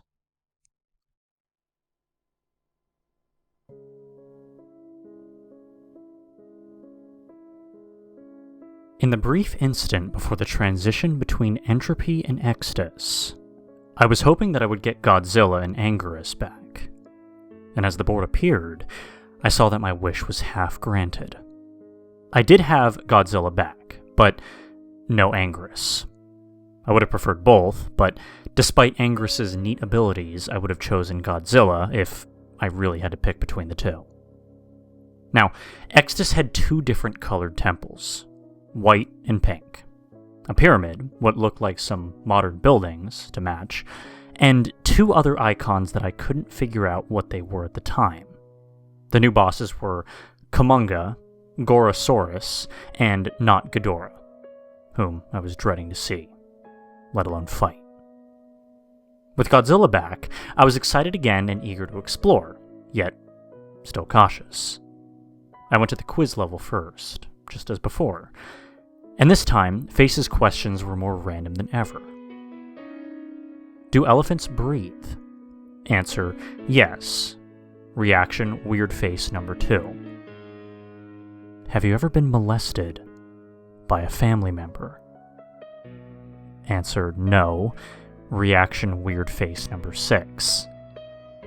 Have you ever raped anyone? Answer, no.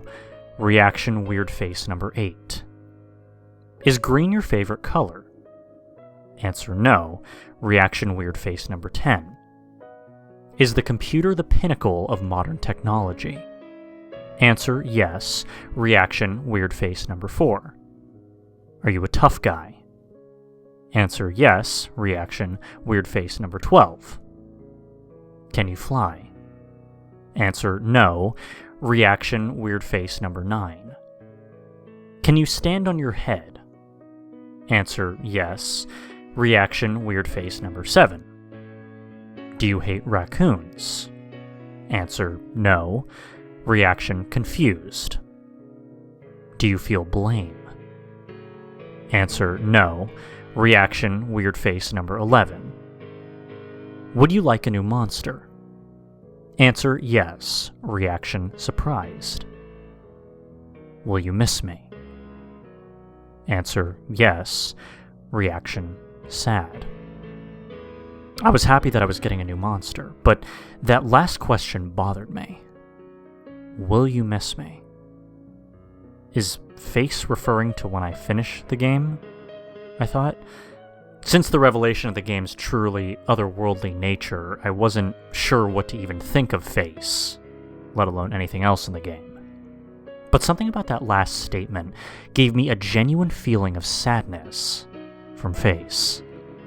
And as I was thinking about this, the game had gone back to the board. I had a new monster, but I had no idea who it was supposed to be.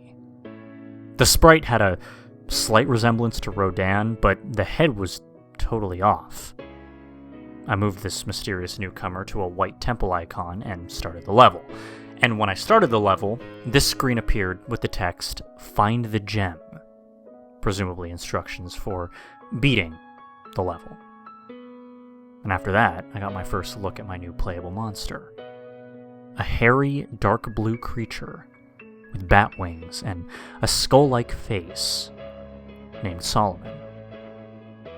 And I should also say that I found that my path was blocked by a beam of light, with a small pillar with a plate on it. I figured that this beam of light was blocking the exit, so I have to find the gem and drop it on the plate to deactivate the beam.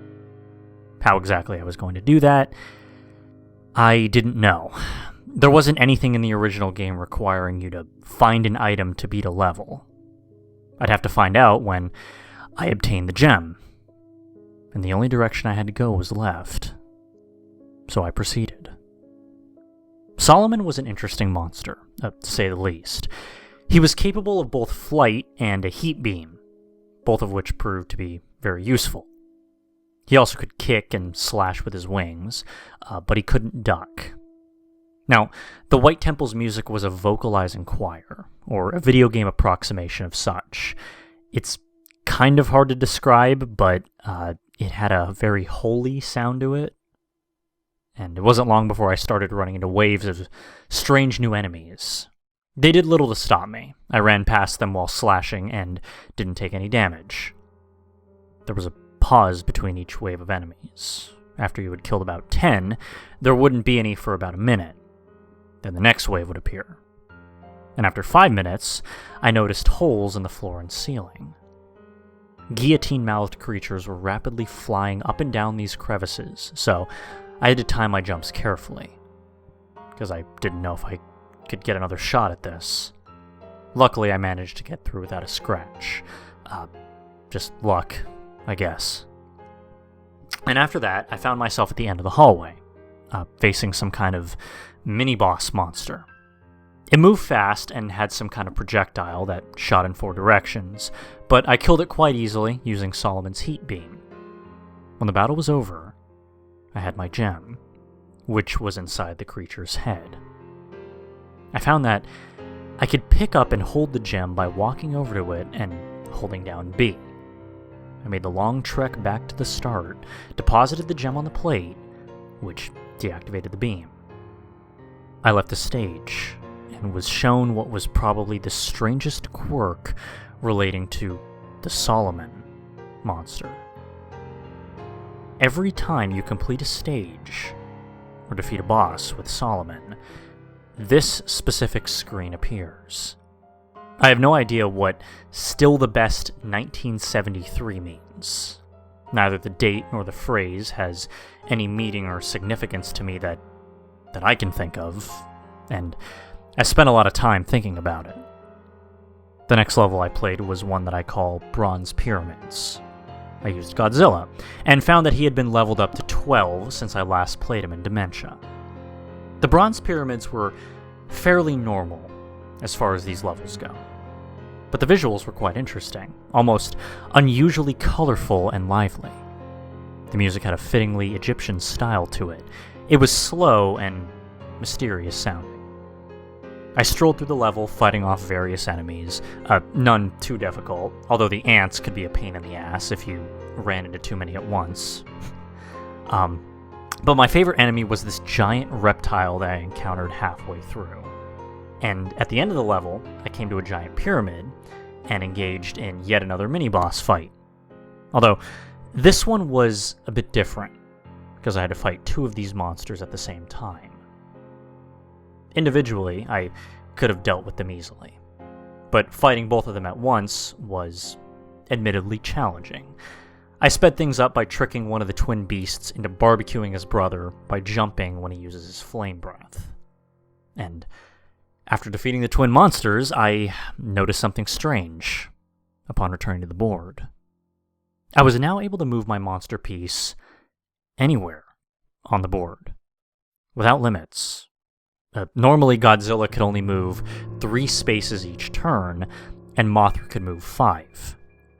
I wanted to try out Solomon once more, so I moved his piece over to one of the brown pillar-looking icons with colored dots and started the level. And when I got to it, I then realized what the level icon represented. Totem poles. I was greeted by 2 of them right at the beginning.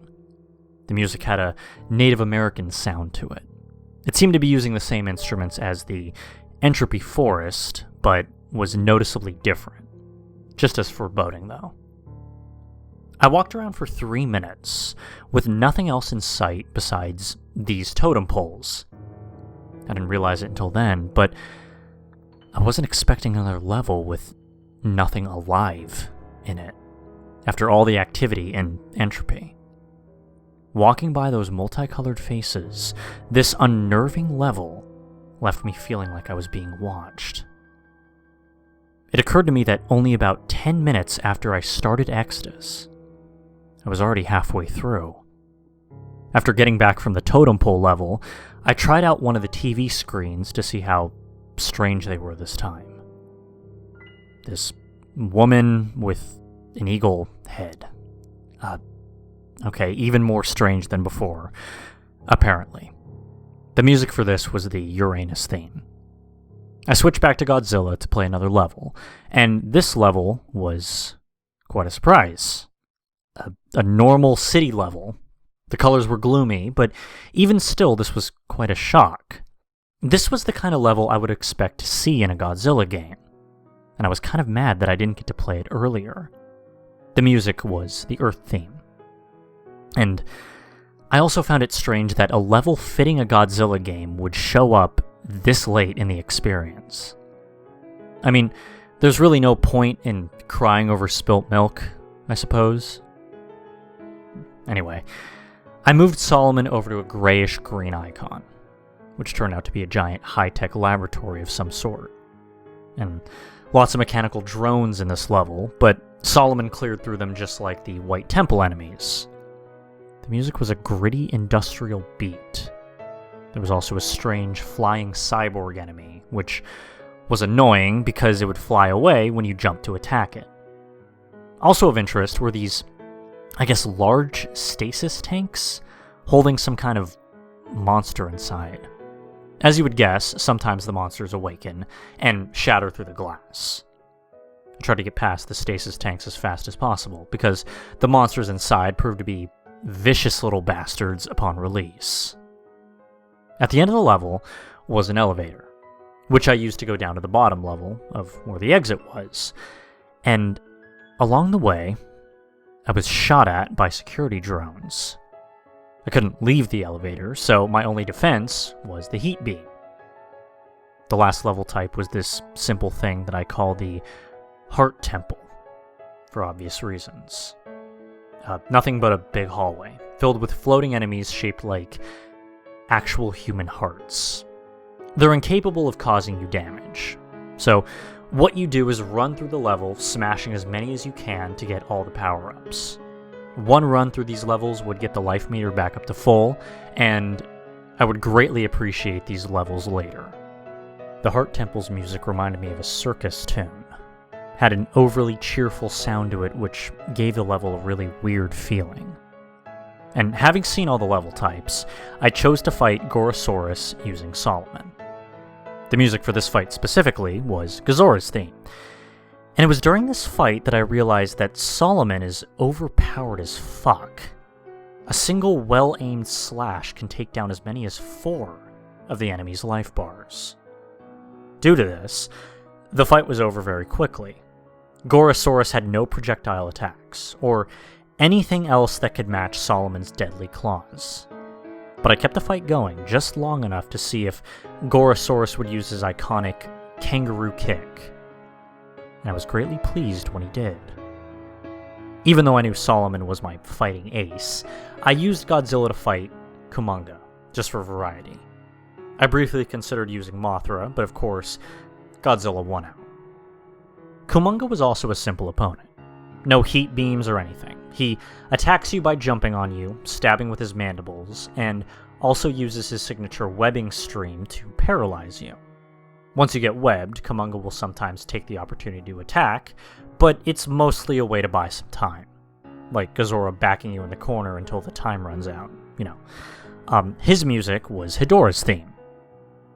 With Gorosaurus and Kumonga defeated, I was now at the end of Exodus. Before I fought not Ghidorah, there was something I had to do. I wasn't really expecting much from it, but for documentation's sake, I took a look at the other TV screen. And this is what it was. A suit with a water tap that continually spurts water. I don't think that there was ever much reason behind the TV screens. If I were to guess, I'd say it's just some random, uncontrolled manifestation of the cartridge's abilities. Or maybe all of this makes perfect sense to the game. Who knows?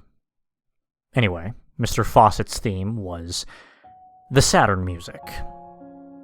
It was also time for the opponent that I had been dreading, not Ghidorah.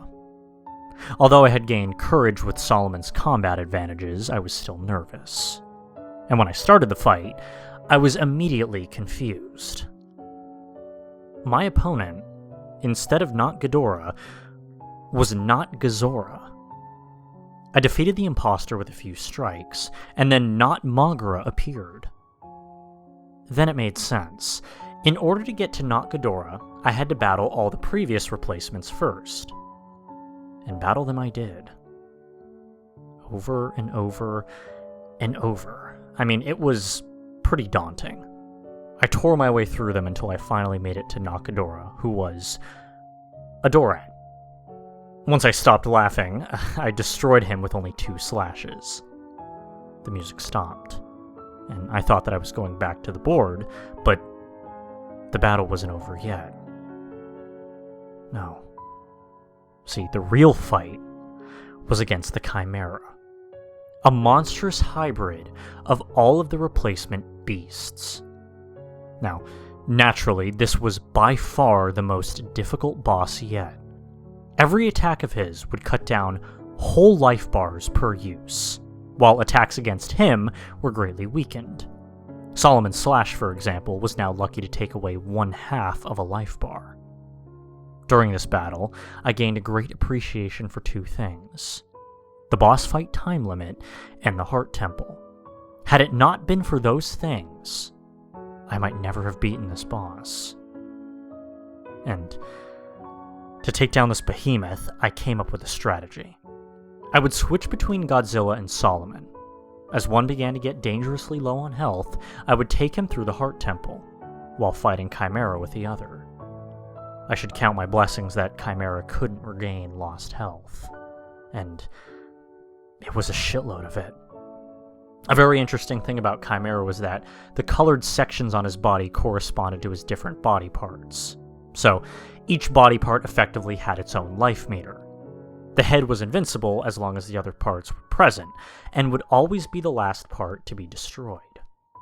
In addition to being difficult, it was also the longest fight so far. I tried to remember how many times I got taken out of the fight by the timer, but I lost count around 13. Eventually, I had destroyed all components but the head, which now flew around on its own at an incredible speed. Chimera fought well, but I was extremely determined, and once he was reduced to a head, he no longer had the power to defeat Solomon, and I heat beamed him into oblivion. And then, Chimera was no more. I was exhausted after that drawn-out fight, and worried that might affect my performance in the End-World chase level. The headquarters icon was replaced, but not by the Hellbeast face. Instead, it was a crucifix. I was completely stunned. I wasn't excited about seeing the Hellbeast icon again, but if there was only one good thing about those levels, it's that they were predictable. I had a basic idea of what to expect. But now, here I was at the end, and the icon was completely different. I mean, what did it mean? And why a crucifix? It made me very uneasy.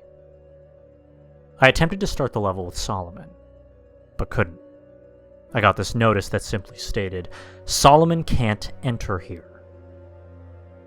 It didn't say why, but I think maybe it has to do with Solomon's demonic appearance. Since Solomon was out of the question, I went with Godzilla instead. And once I saw the level, the crucifix made sense. The level was a graveyard. I was still on edge, thinking that this was some kind of trick. The last level had always involved running away from the demonic beast, and I wasn't going to be fooled into thinking that this would be any different. So I started out running, but after a minute without interruption, I slowed down. It was during this time that the music caught my attention. I knew it sounded familiar when I first heard it, but it took a while before I realized what it was. An 8-bit rendition of Prayer for Peace from the first Godzilla film. A very sad, powerful song, even in this form. At 2 minutes into the level, I encountered something that I wasn't sure how to react to. And my first instinct was to run, but this blue statue-esque being simply floated in place. I felt compelled to just stare at it for a time. And since this was a grave, and it was floating over a chapel, I guessed that this was some kind of angel, watching over the deceased. It gave me a strange but warm feeling. I wouldn't say happy, but I felt that I was at peace, somehow. I had never seen this being before, but yet it seemed very familiar to me. And just as I was going to leave, the Hellbeast appeared, and its presence warped the music into a terrifyingly discordant screeching, transforming the level, desecrating the tombstones as a new ground appeared comprised of blood-soaked bodies. I could feel my heart now beating out of control. I had no chance of escape with the monster that close. It lunged for the kill, but the angel got in its way. The demon roared and started clawing through the angel's leg, and tears of blood streamed from its eyes. I wanted to save the angel, but there was nothing I could do. I had to honor its sacrifice and run. And so I ran through the hellish landscape as fast I could. The beast soon caught up with me, still swallowing the body of the angel, whose legs it had torn off. And this sight made my terror change into anger. I now found myself hating this horrible monster. There was no doubt in my mind that it was pure evil, and I wanted it to die. When I got to the end, I remembered how it responded to my insult in trance. I spoke to it and said, "You're going to pay." And this was its response. Run, run, run. With each frame, the Hellbeast staring directly at me, as if through the computer screen. I had no idea how I would follow up on that threat. And nothing could have prepared me for the horrors of the final world. Zenith.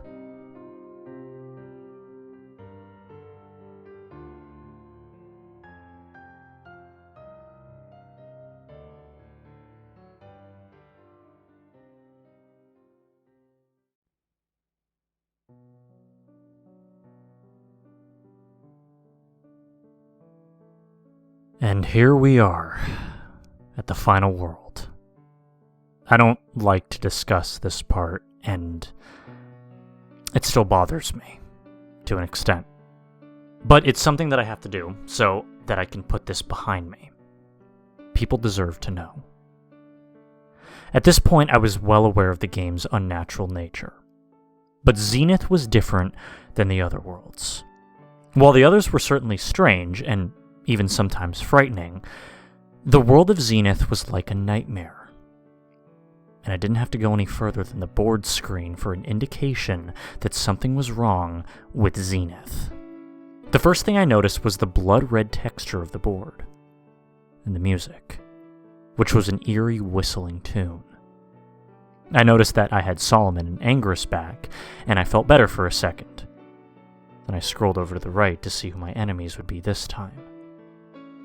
This time it was Destoroyah and Ghidorah. But judging from the icon, it was a different Ghidorah than the original, standing on the ground instead of flying. The grotesquely detailed pinkish red icon also caught my eye. I couldn't tell what it was supposed to be, and I was afraid to find out. Going back to my side of the board, I decided that there wasn't much choice but to do my usual routine and go into the quiz level before doing anything else. I was not ready for what happened. Get out. Yes or no. I jumped back when this appeared, accompanied by a terribly distorted version of the password theme. It looked as if Face had fallen victim to some terrible glitch. Is this what he meant by, "Will you miss me"? Did he know that this would happen? My thoughts were stopped short as I noticed the screen was glitching and seemingly falling apart while I was inactive, and so I quickly rushed out. And when I got back to the board, I had somehow gained a new monster. I hadn't even been asked if I wanted one. I tried to select it, and then this happened. No. What the hell is going on? The game's behavior was scaring me, and it hadn't even started the levels yet. I couldn't understand why I was randomly given a new character and then denied use of it. But for the time being, there was little that could be done, and I viewed the last TV screen. A body amongst a burning landscape. No animation, no music. Dead. Every instinct I had was telling me to stop playing, to just turn the game off. And something in the game itself might have been trying to warn me as to just how horrible this last world was. But then, every stretch of the way, I was compelled to give up. I couldn't do that now. On the last world, nonetheless. Besides, after taunting me with memories of Melissa, I felt the game owed me some answers. I noticed that the first level was a red temple, so at least I would be familiar with the level graphics, if nothing else. And I went in with Godzilla, the monster I was most familiar with. Now, upon entering, Godzilla had been noticeably shrunk. The level and score meters had vanished, and the Blue Temple statue faces were back. The music was similar to the Blue Temple also, strange, haunting vocalizations. I tried to get my spirits up by thinking, well, if this level is like the Blue Temple, then that might mean that there are no enemies to deal with. And how wrong I was. For after a short walk, all of the statue's eyes started glowing, and a pack of the beasts from the Shadow Labyrinth came charging into me, and since they were coming from the right of the screen, I had to fight my way through them. The battle greatly tested my reflexes, but thanks to my speed, I plowed through the beasts. They gave off health power-ups after dying, which helped me recover the damage that they had given me. However, as I continued through the hallway, the statue's eyes glowed again, summoning another wave. It seemed to be the same number of them, but I was less prepared this time and took more damage. I had gone through 4 of these waves until I reached the end of the hall, where I heat-beamed the last of the monsters over the edge into an abyss. And at first it had seemed as if I had reached a dead end, but after the statue's eyes stopped glowing, a brick path slowly appeared before me. I followed the path, which kept me moving towards the right until it stopped at a wall, where I was to go vertically by jumping up ledges. Along the way, I encountered new creatures, and some sort of strange shrine, which had a statue of the Hell Beast and some other creature that I didn't recognize. As I went through, the path took a downward direction. I had to carefully aim my jumps to avoid the enemies, which were plentiful in this part of the stage. They didn't have many attacks, but they could easily shove you over the edge off of a platform. At the end of this tunnel, there were a few small platforms floating above nothingness. I landed on one towards the left of the screen, and then something came down from above. It looked like the Blue Angel from the graveyard. except now it was red and had a skull face. Any of the pleasant feelings I had had from the Blue Angel previously were not present with this red one. And as it hovered around, its eye sockets started glowing, just like the statues, summoning monsters to attack me. Surely this was not the same benevolent being I encountered before. This must be some kind of imposter. And the battle was nerve-wracking, to say the least, as I started off with nearly half of my health and had to deal with multiple opponents, as well as the threat of gravity. To make things even worse, as the Red Angel took damage, some of the panels fell off, until only 3 remained. But my luck had not run out yet. Just when I thought it was over, I struck the Red Angel one more time, and it turned out that that one last hit was all it could take. Just as the Red Angel completely disintegrated, the game instantly went back to the Zenith board. I moved Mothra over to the nearest stage from the Red Temple, which seemed to be just a garbled mess of letters spelling kill over and over, and began playing. As suspected, all the level graphics were made of jumbled letters, and Mothra, just like Godzilla, was shrunk to half size. I began to suspect that all the Zenith levels would be like this. The background music was terrible, like if someone put all the sounds an NES was capable of making into a blender and then pieced them back together into a song. I had to turn the volume down because of it. Playing as Mothra made avoiding the enemies easier, sure, but they were nonetheless determined to get at me. The first enemies I saw were headless Gigans. Later on, there were hybrid monsters pieced together from previous bosses, like the Biolant-headed thing seen above. 5 minutes had gone by, as I didn't see anything new, and the level shifted into another segment. The music changed from the loud and annoying beeps into something far more ambient and menacing. The level graphics also changed, now looking a blood-drenched junkyard. The way everything in this level was red made it sickening to look at. And the enemies followed suit, multiplying in number, never ceasing to follow after me, and became harder and harder to avoid. At the end of the level, the situation reached a climax, as the swarms of monsters fused together into one enormous, terrifying hybrid. And once I had gotten through the initial shock, I discovered that the way to destroy this thing was to constantly shoot I-beams at the Hedorah cluster that formed its heads. If you attacked anywhere else, it would regenerate the damage. And even with that knowledge, this was an extremely difficult fight. I'd say it was as hard as fighting the Moon Beast, if not harder. Its most common attack was lunging forward with its arms, covered with Gigan saws and blades. If they touched it, it would instantly drain health. And when it was over, the remaining monsters collapsed into a heap. Then they, and the ground below them, started to disintegrate and sink towards the bottom of the screen. When I came back to the board, I thought to myself, so far the game has been putting the easiest levels first. If that's the case, how bad will the rest of Zenith be? And with 2 levels down, and 3 to go, my monsters and I had taken our foothold into the world of nightmares. That was Zenith. Deciding what action to take next was more tense and difficult than ever before. But ultimately, I had no way of knowing what the next levels would be like, or how well my monsters would be prepared for them. So my only option was to guess. I tried to interpret what the icons of the next levels ahead of me were. The last level before the boss battles was obviously representing some type of volcanic area, with lava and open flames. The middle icon I still didn't get, except that it looked fleshy, vaguely like an organ of some kind, oddly oversized as well. The one I was nearest to, and about to enter next, looked like thorny vines covering a puddle of blood.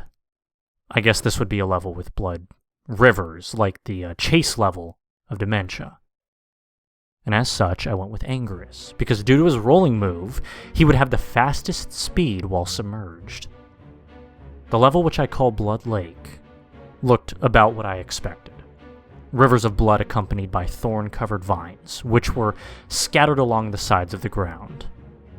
The music was rather faint, but I could hear a distant drum beat and a few other instruments. A lot of echoes, and sometimes it sounded like someone was hitting a drum underwater. I was disappointed to see that Angerus was shrunk, just as Godzilla and Mothra had been. Apparently all the Zenith levels would be like this.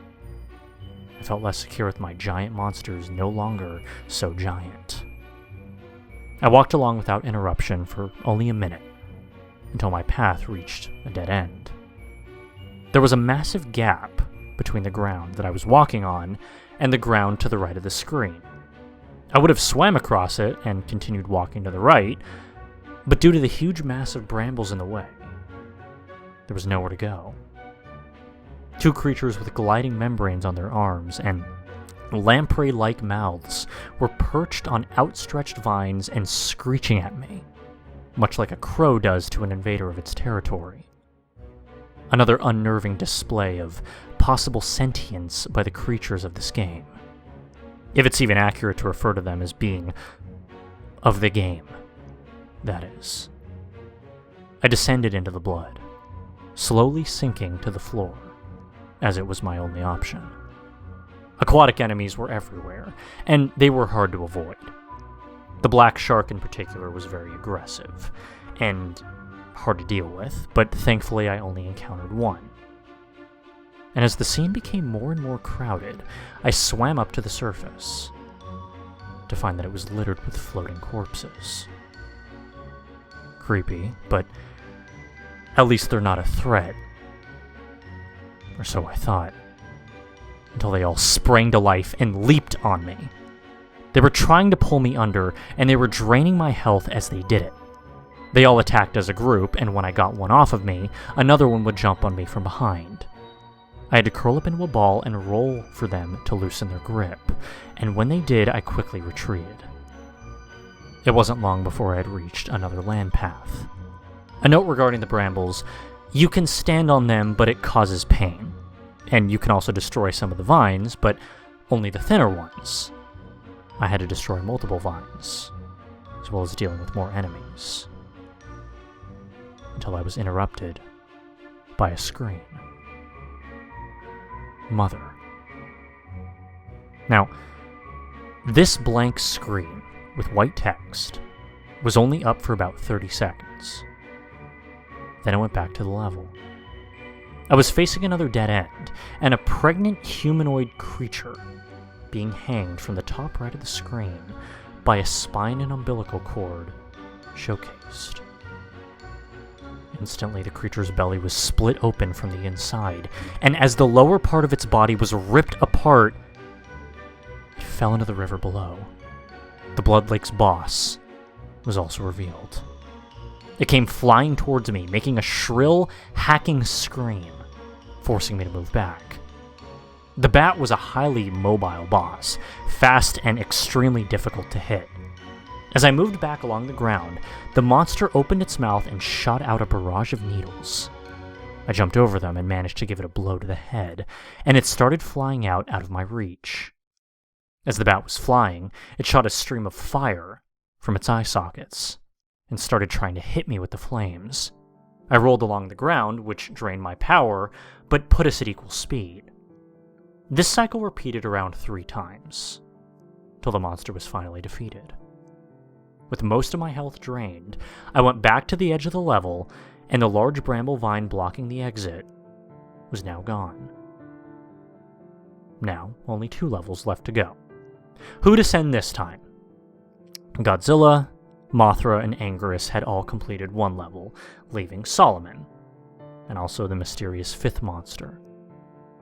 I tried again to access it, but with no luck. I chose to use Godzilla again for the next level, and Solomon for the final one. The second to last level was what I refer to as the organic level, which was the most visually unpleasant of them all. See, Right from the start, I could see that the graphics were freakishly different. The atmosphere was gruesome and foreboding, with the addition of the loud, droning music in the background. I was dreading what I would see in these levels, and it was only a few seconds before something appeared. Two hideous things. Dogs that looked like T-Rexes. It's hard to describe most of this level, actually, if the screenshots couldn't do it for you. Everything had this disturbing, semi-real look to it. Most of the enemies look halfway between real animals and misshapen lumps of gore with teeth. It's also worth noting that all of them were considerably larger than Godzilla, and although the majority were not very intelligent, each of them took around 30 plus hits to kill. Due to this, it was a better idea to run away from them than fight, but it was never clear exactly what direction to run to. While most levels involved going to the right and getting to the exit, the path of this level was primarily going down, by walking to the edge of one platform and jumping down to a lower one. There was no way to make sure that you were going the right way, nor any apparent means of getting back up to the higher platforms if necessary. Also, certain enemies acted as if they were aware that you had to jump down, and would stand at the edge of a lower platform, waiting for you. When this happened, I would have to walk back and wait until the monster would leave. And as I went on, I came across platforms stacked above each other with little space in between, looking like a maze. This meant that I couldn't jump, and it made escape from enemies difficult. Thankfully, the only enemies able to fit through these mazes were the four-legged beasts seen at the beginning of the level. Adding to the difficulty were long, tapeworm-esque monsters that would rise themselves up between the platforms and trap you. The only attack they responded to was the heat beam, which would cause them to shrink back down, but this was costing even more power, and I couldn't afford to do without the heat beam for long. While trying to avoid the abominations that dwell in this level, I found out that if you just stand idle in one place for too long, the ground tries to absorb your monster. I think it was about 4 minutes before the end that this level was making me physically sick.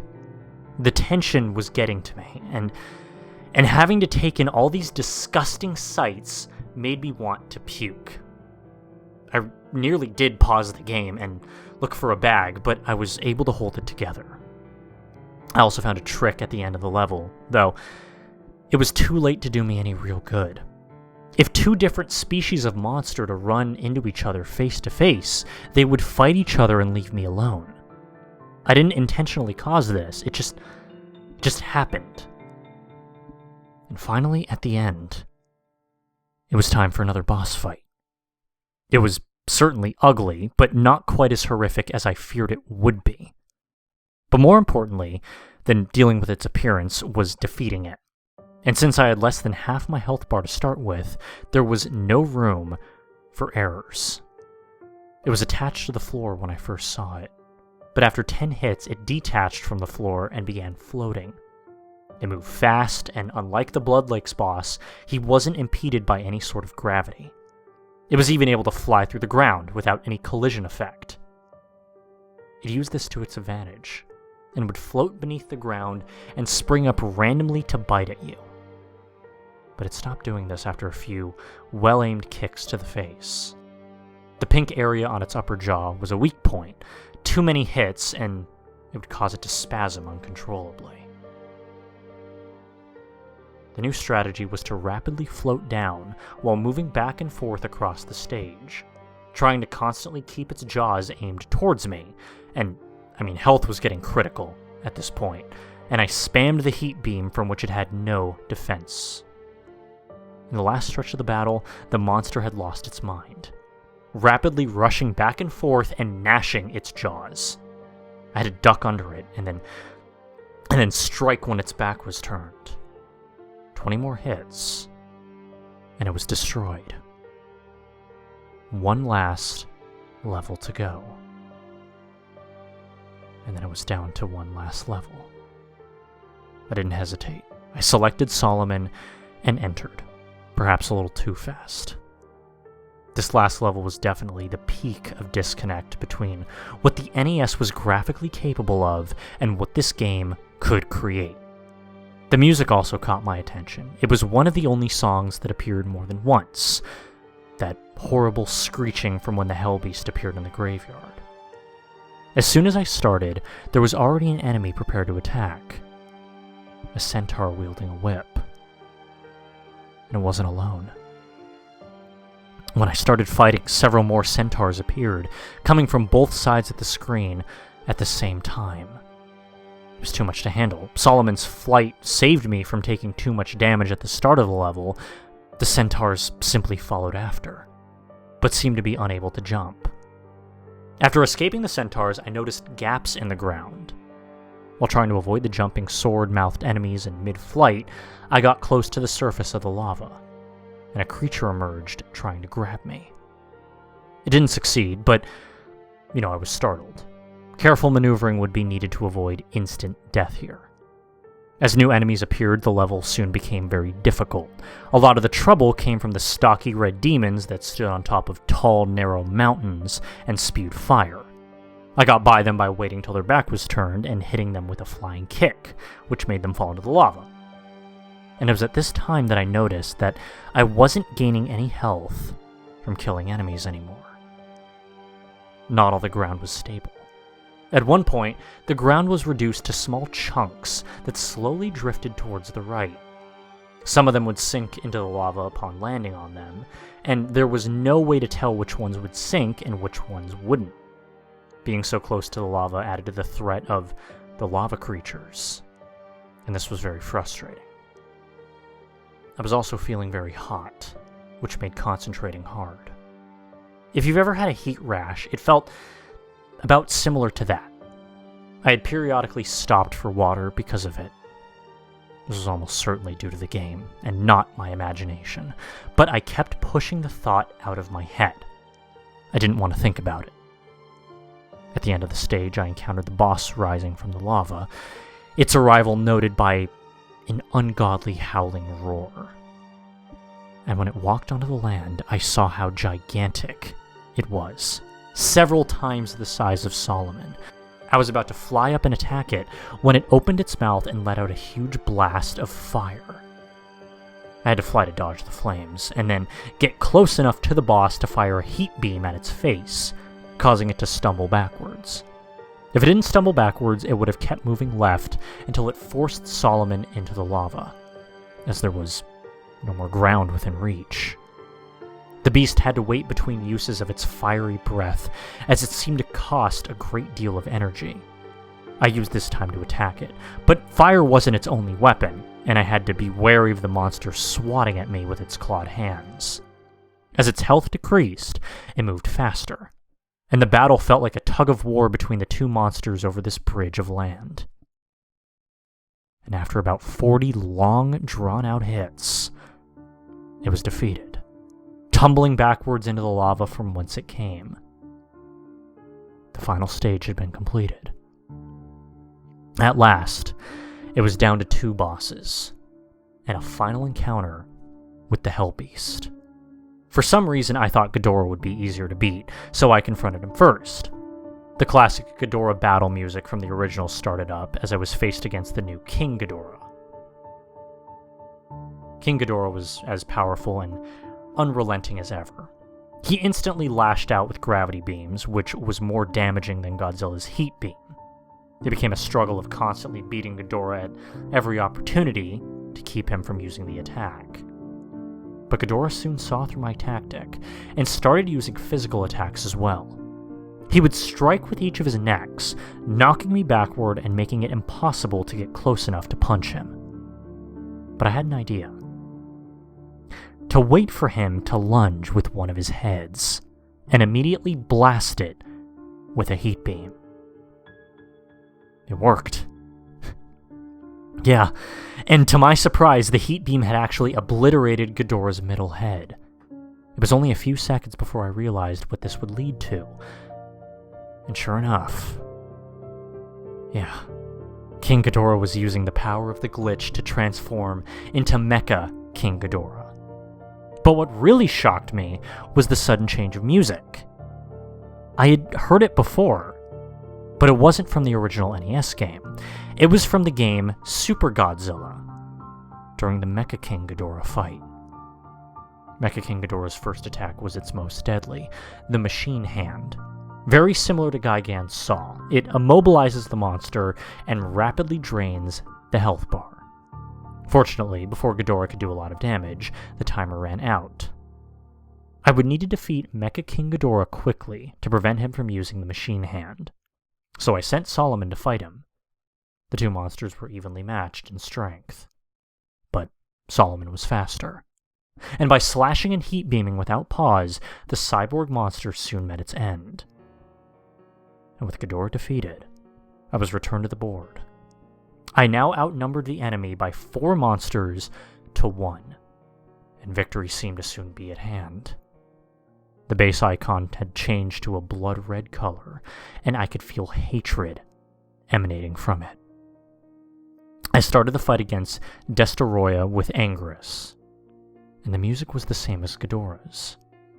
When the fight began, Destoroyah was in microscopic form. After one hit, it changed into the Juvenile, which had few attacks and was also dealt with easily. The fight became serious once Destoroyah entered the aggregate form, gaining the use of large arms and the micro-oxygen beam. Anguirus' roll attack, which had been very useful up until now, was rendered useless by Destoroyah constantly attacking me with his large arms when I tried to use it. For this part of the fight, I had to rely on brute strength alone. And just before the time ran out, Destoroyah had changed into his flying form, which Anguirus was ill-suited to fight against. Going back in, I fought against the flying form with Mothra, which I guess seemed fitting. Mothra was weaker than Anguirus, but was much better equipped to dodge and counter flying Destoroyah's attacks, so the fight was in my favor. However, the Mecha Ghidorah fight music started playing, and Destoroyah changed into his final form sooner than expected, which drastically turned the tables. Mothra's attacks were doing very little to this form, and I had to move furiously to avoid damage while waiting for the timer to run out. And even though it would be near impossible to beat Destoroyah with Mothra, I still had 3 other monsters. Final form Destoroyah was very resistant to taking damage, and the heavily armored foe would not be defeated without a long fight. In the last part of the fight, I wasn't really using much strategy, just attacking as brutally and as fast as I could. On its last bar of health, Destoroyah tried one last counterattack, a beam of energy from its chest. I don't know how powerful it would have been, because just before it could fire, I punched Destoroyah in the chest cavity, destroying him. And that was it. The last kaiju boss was gone. In the midst of all the excitement, though, I had briefly forgotten that there was still one last thing to do before the game would be over. Seeing the icon again hit me like a ton of bricks, and I froze for a few minutes. I had come so far to get to this point, but I was terrified. I really did not want to know what this last encounter was going to be like. Before I could let myself think about it any longer, I moved Godzilla over and began the stage. "You're here now," I said to myself.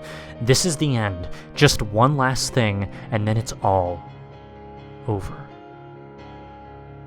And when the screen changed, there was nothing. Just Godzilla and a black screen. I walked back and forth, fired a heat beam. Nothing happened. Until I heard something. The faint sound of a familiar drumbeat.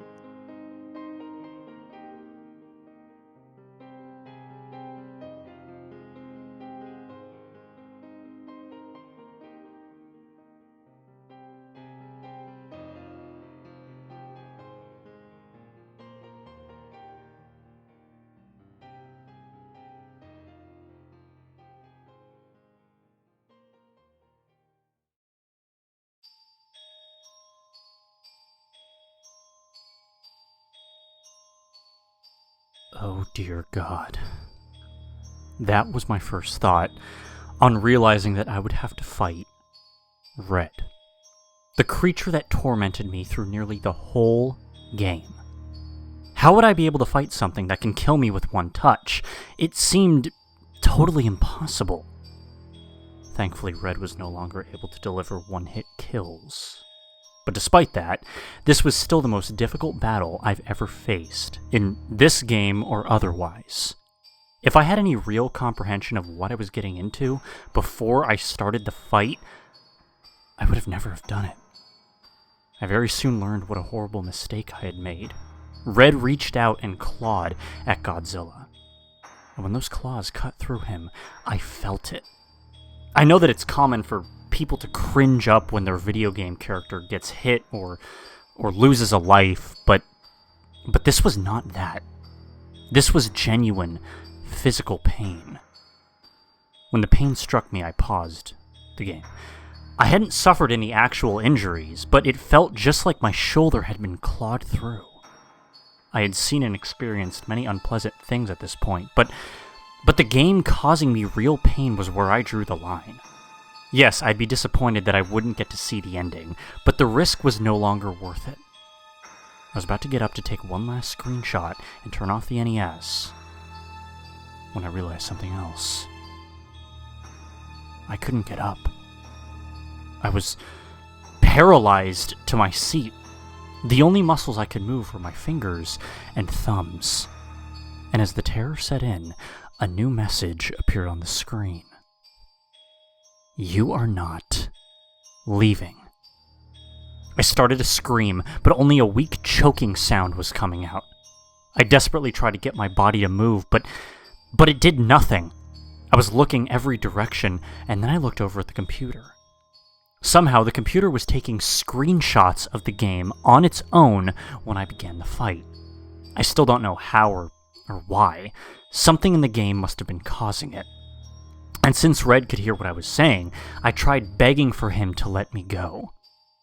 From here, things start to get hazy, as I was under extreme stress at the time, naturally. Okay, but from what I can remember, I said, "I'm sorry I insulted you. I didn't mean it. I didn't know things would get this serious. Please just let me go. If you let me go, I promise I will never tell anyone or turn the game on ever again. Please." And Red replied, "You pathetic worm. It's too late now. Only one will survive. Only one will survive." The statement could not be any more clear. If I couldn't kill Red, then he would kill me. Like an idiot, I had played around with something I didn't understand, and now it might cost me my life. I stopped struggling to move and accepted the reality of the situation. There was only one way to get out of this alive. I had to kill Red. And it all went by so fast. If it weren't for the screenshots, I might not have remembered any of this. Just like in the chase levels, Red moves at a horrifyingly fast speed. There was barely enough time to process a thought, and thus there was no time to form a strategy. I had to rely solely on my wits and reflexes, and to make things worse, there was no way to predict what kind of attacks Red might use. So I constantly had to be on the offensive and defensive. I felt every hit that Godzilla took. They all hurt. I tried so hard to avoid the damage, but every attack that I dodged left me vulnerable to another, and the pain only got worse. After he jumped over me, Red's eyes started to glow. I moved as far back as I could and ducked, but there was no dodging this one. I mean, when this hit me, look at it, when this hit me, I really did scream. I screamed so loud that someone else in the apartment should have heard me, but they didn't. Just looking at the image hurts me, making me remember the incinerating burn. I paused the game because it hurt so bad again, but Red unpaused it to attack me again, which made me furious. I immediately counterattacked with the heat beam, again and again until the power meter was totally diminished. I wanted Red to hurt like I did. And just before the timer ran out, Red transitioned into his swimming form. I didn't think the timer would still be affecting a battle like this. I guess I'm thankful for it, because it gave me a few minutes to collect my thoughts and decide what to do next. I chose to fight Red's next two forms with the monsters I had encountered them with, so Anguirus was next. It probably wasn't all that smart of an idea, but it's what I did. I jumped up and heat-beamed Red in the face, and he moved off-screen where I couldn't reach him. Then a wave of large mines started to fall from above.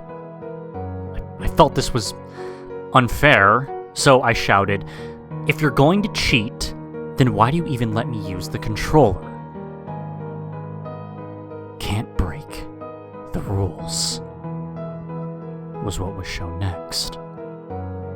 And then he came at me, rushing from the top left of the screen, downwards. Damn it! Now I wouldn't even be able to see where his next attack was coming from. Red continued to strike from random angles, and I constantly moved to swerve around him. Another 40 seconds went by, and Anguirus was nearly gone. But together we had forced Red into his flying form, so it was Mothra's turn next. Deciding to fight Red with Mothra, I now realize was a terrible idea. Mothra was instantly overwhelmed by Red, and the life meter was devastated in a mere 15 seconds. And once Mothra's life was down to 2 bars, Red did something I didn't even see coming. He reached out, grabbed Mothra, and ate her. And after Mothra was devoured, I felt an agonizing pain, like being crushed to death. Mothra had been killed for my stupidity, and I would share the pain. It was a short transition from the battle to the board, but it felt like an hour. The pain, combined with being unable to move, was driving me insane. I wanted so badly for this to end. I never wanted anything so much. But I still had hope. There was only one monster left that could be brought to full health by engaging Red in battle. Solomon. If any of them had a chance to save my life now, it would be him. Solomon apparently has some history with Red, as when the fight started, this dialogue happened. "Traitor. I always hated you. You can die like the rest." Blue text on the background showed now. "I'd rather die than serve you." Red took me by surprise again by immediately burning me with his demonic fire a second time. And as much as it hurt, it actually worked to my advantage. Since Solomon started at full life, he still had some to spare, but now Red had used up all of his energy and could not use his ultimate weapon any longer. Now he would die. And as he drew close to the end of his life bar, Red turned his whole body to face the screen and flew upwards, then slamming back down in an attempt to crush Solomon. When that failed to work, he tried to devour Solomon like he did Mothra, but he wouldn't be eating my monster this time. And with a few more moves and well-timed button presses, I thought I had won. But something was wrong. Red wasn't sinking to the bottom, and I still couldn't move. Red was still alive. "I'm not done with you." Oh God.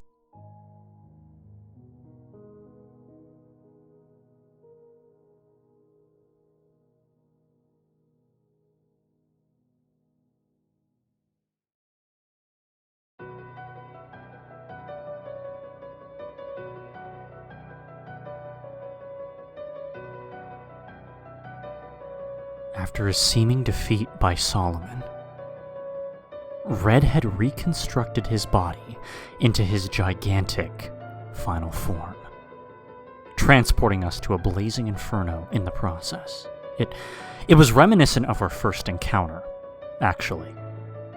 Except now the scenery, much like the true power of Red, had become very real.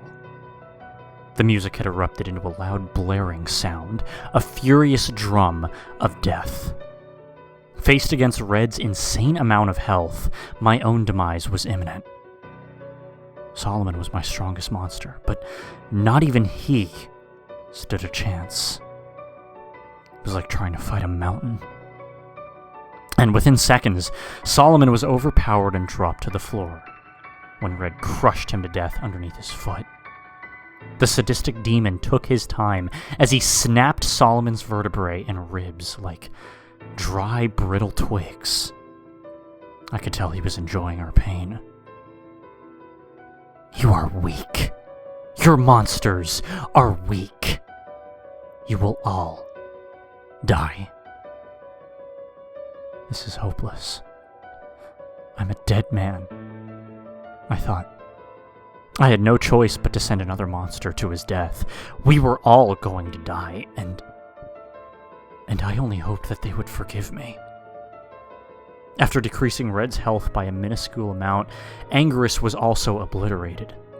Red unleashed a hail of blazing hot needles onto his face until he collapsed. After another moment of unspeakable agony, then nothingness as my ally faded away. You can't win, Zachary. I asked Red how he knew my name, and then he said it. I've known you for a long time. I'll tell you a secret. I killed Melissa. For years. For years, she was being tortured by something nobody understood. Now I knew what it was. Now I understood why I was mocked about Melissa's death and how the game knew about it. Because he knew about it. Because he was the one responsible. And this time he was going to kill me. Send your last monster. I will end this futile struggle. I was taken back to the board to send Godzilla to his final stand. Barely anything was left of the board, just Godzilla and Red's icons. And the fifth monster. In the midst of everything that was happening, I had completely forgotten about it. I tried yet again to select it. I cursed, I begged, I screamed at it to do something, anything to help me. To no avail. There was only one thing to do. I knew Godzilla didn't stand any more of a chance than the rest did. But maybe now that all the other monsters were gone, the fifth monster might finally awaken. I managed to get the creature's icon selected, and I pressed the A button as fast as I could. The icon started to shake as if it were trying desperately to move. And it was then that Red decided that he was done playing fair, and before that I could activate the monster, he went for the killing blow, paralyzing my heart. My hands started to become numb and unfeeling, but even as my vision was fading away, I still tried to press the A button. Game over. Red surely was breaking one of his rules, but he must have thought that if he could kill me quickly, then it would be too late for any consequences to matter. He would have won. And he was wrong.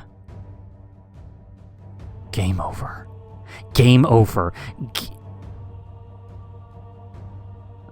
Red's power was now being challenged by another force, a glitch on the screen that overtook it. It prevented him from killing me, and when I regained my vision, I saw a familiar sight. The blue figure. Zach, it said. We don't have much time. Who are you? You already know me. I am Melissa. What? How is that possible? Red told me that he killed you. It's true. Even after death, he tortures me. If you can't stop him, he'll do the same to you. But how will I be able to stop him now? I can't fight Red. But there is one who can. I will release him from Red's grasp. Don't give up. I love you. Her words stirred something inside of me. I wasn't going to die like this. And I had more to fight for than just my own life at this point. I had to fight to save Melissa and the world that she inhabits. With her help, the fifth monster was finally unleashed. Akakius, the Golden Light. It was time to end this, once and for all. Together we would take this damned hellspawn out of existence. Red stated, "They can't save you." Akakius was by far the strongest playable character in the game. He had to be, if we were to have any chance of surviving. His punch involved turning his hands into blades, which caused tremendous damage. But Red had more than enough life to spare, and in the end, this would come down to pure skill. Over and over, I attacked one button after the other. Red kept spamming his attacks one after the other in tandem. And with one final strike, Red was destroyed. Barely any power, barely any life left on my end. His body disintegrated and sank below, accompanied by a soar of triumphant music. Slowly the paralysis wore off, and I was able to stand again.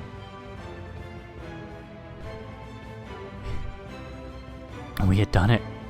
Melissa's death had been avenged, and I felt overwhelming happiness. Until I remembered all the death and pain that led up to this point, all the other monsters who had fought and died. I was about to mourn them, but the game had yet to conclude. Tears of joy began to stream down my face, and I broke out crying as I saw all of my monsters, the ones who I thought were gone forever, appear on screen next to Melissa.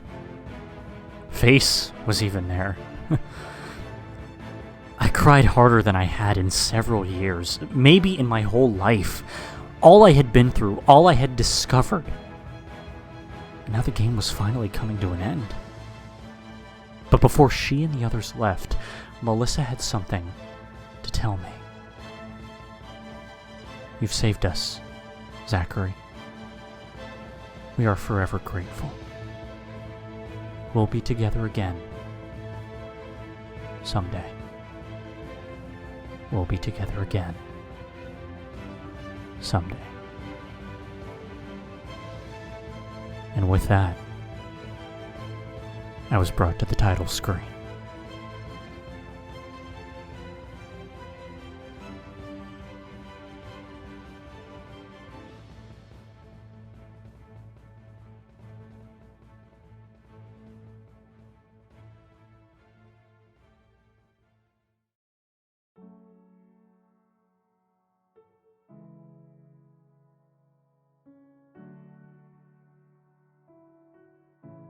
My name is Zachary, and at the time I write this, it's been about 3 weeks since the fateful night when I played the NES Godzilla game. Going back to that night, to immediately after I turned off the NES, once I was able to start walking around again, the first thing I did was unplug it, take out the cartridge, and put them in separate sock drawers. I looked over at the computer. All the screenshots you've seen in the story were saved. I backed up all the images on a flash drive before I turned the computer off, just in case. After that, I hit the bed and instantly passed out. It was not a restful sleep, but one of complete exhaustion and much needed. It felt like no time had passed before I awoke again. And what a day that was. The first thought I recall coming to mind was, what the hell happened last night? I thought about it for a short while, until it occurred to me to contact the person I got the game from to begin with, Billy. So I called him up and told him just to come over to my apartment, which he did. And I showed him the screenshots and gave him a very basic summary of what had happened. At first, he thought I was pulling a joke on him, but he soon realized that that was not the case. Once it hit him that this was all real, he was speechless. He made it clear that he had absolutely not tampered with the game, and had no idea about any of this. So then the obvious question was asked to Billy. Well, where did you get it from? I got the simple answer of another friend of mine that I trade games with. He assured me that this was a trustworthy person, and he had never had any issues with games he got from him before. So then Billy called him. But when we told this guy the story, he was as shocked and surprised as anyone. Except that he abruptly hung up on us. This clearly was going nowhere.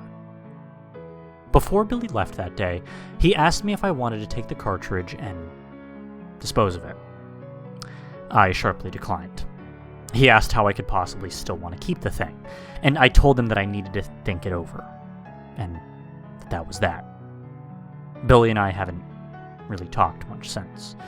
Even though I've told him that this isn't the case, I get the impression that Billy thinks what happened with the game is his fault.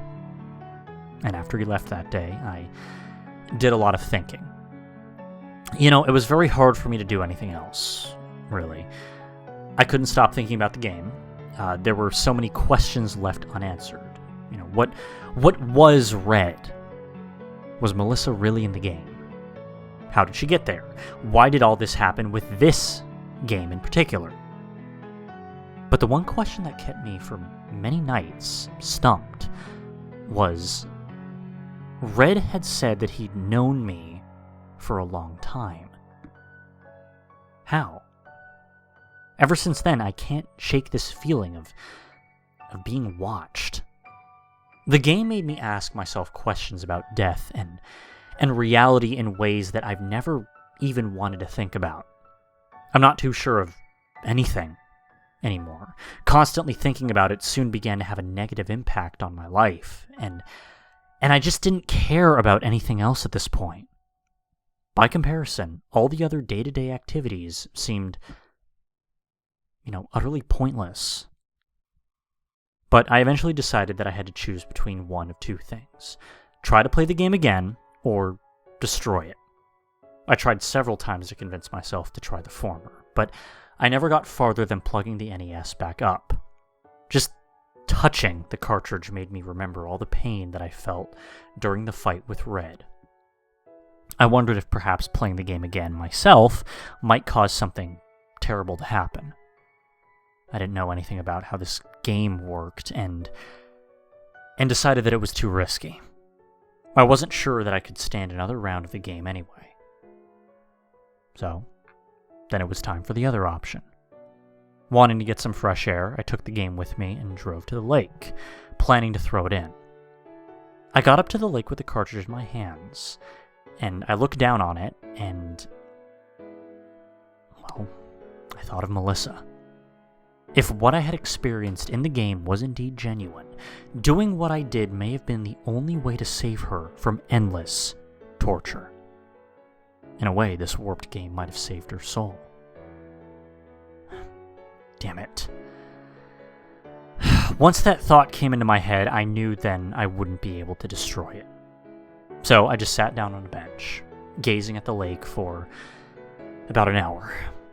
Ultimately, I decided on a third option: selling the game on eBay. It may be selfish, okay? I get it, but I promise you that it has nothing to do with money. I don't care how much or little I get paid for this game. Believe me, it's selfish because, I don't want the responsibility of owning this cartridge anymore.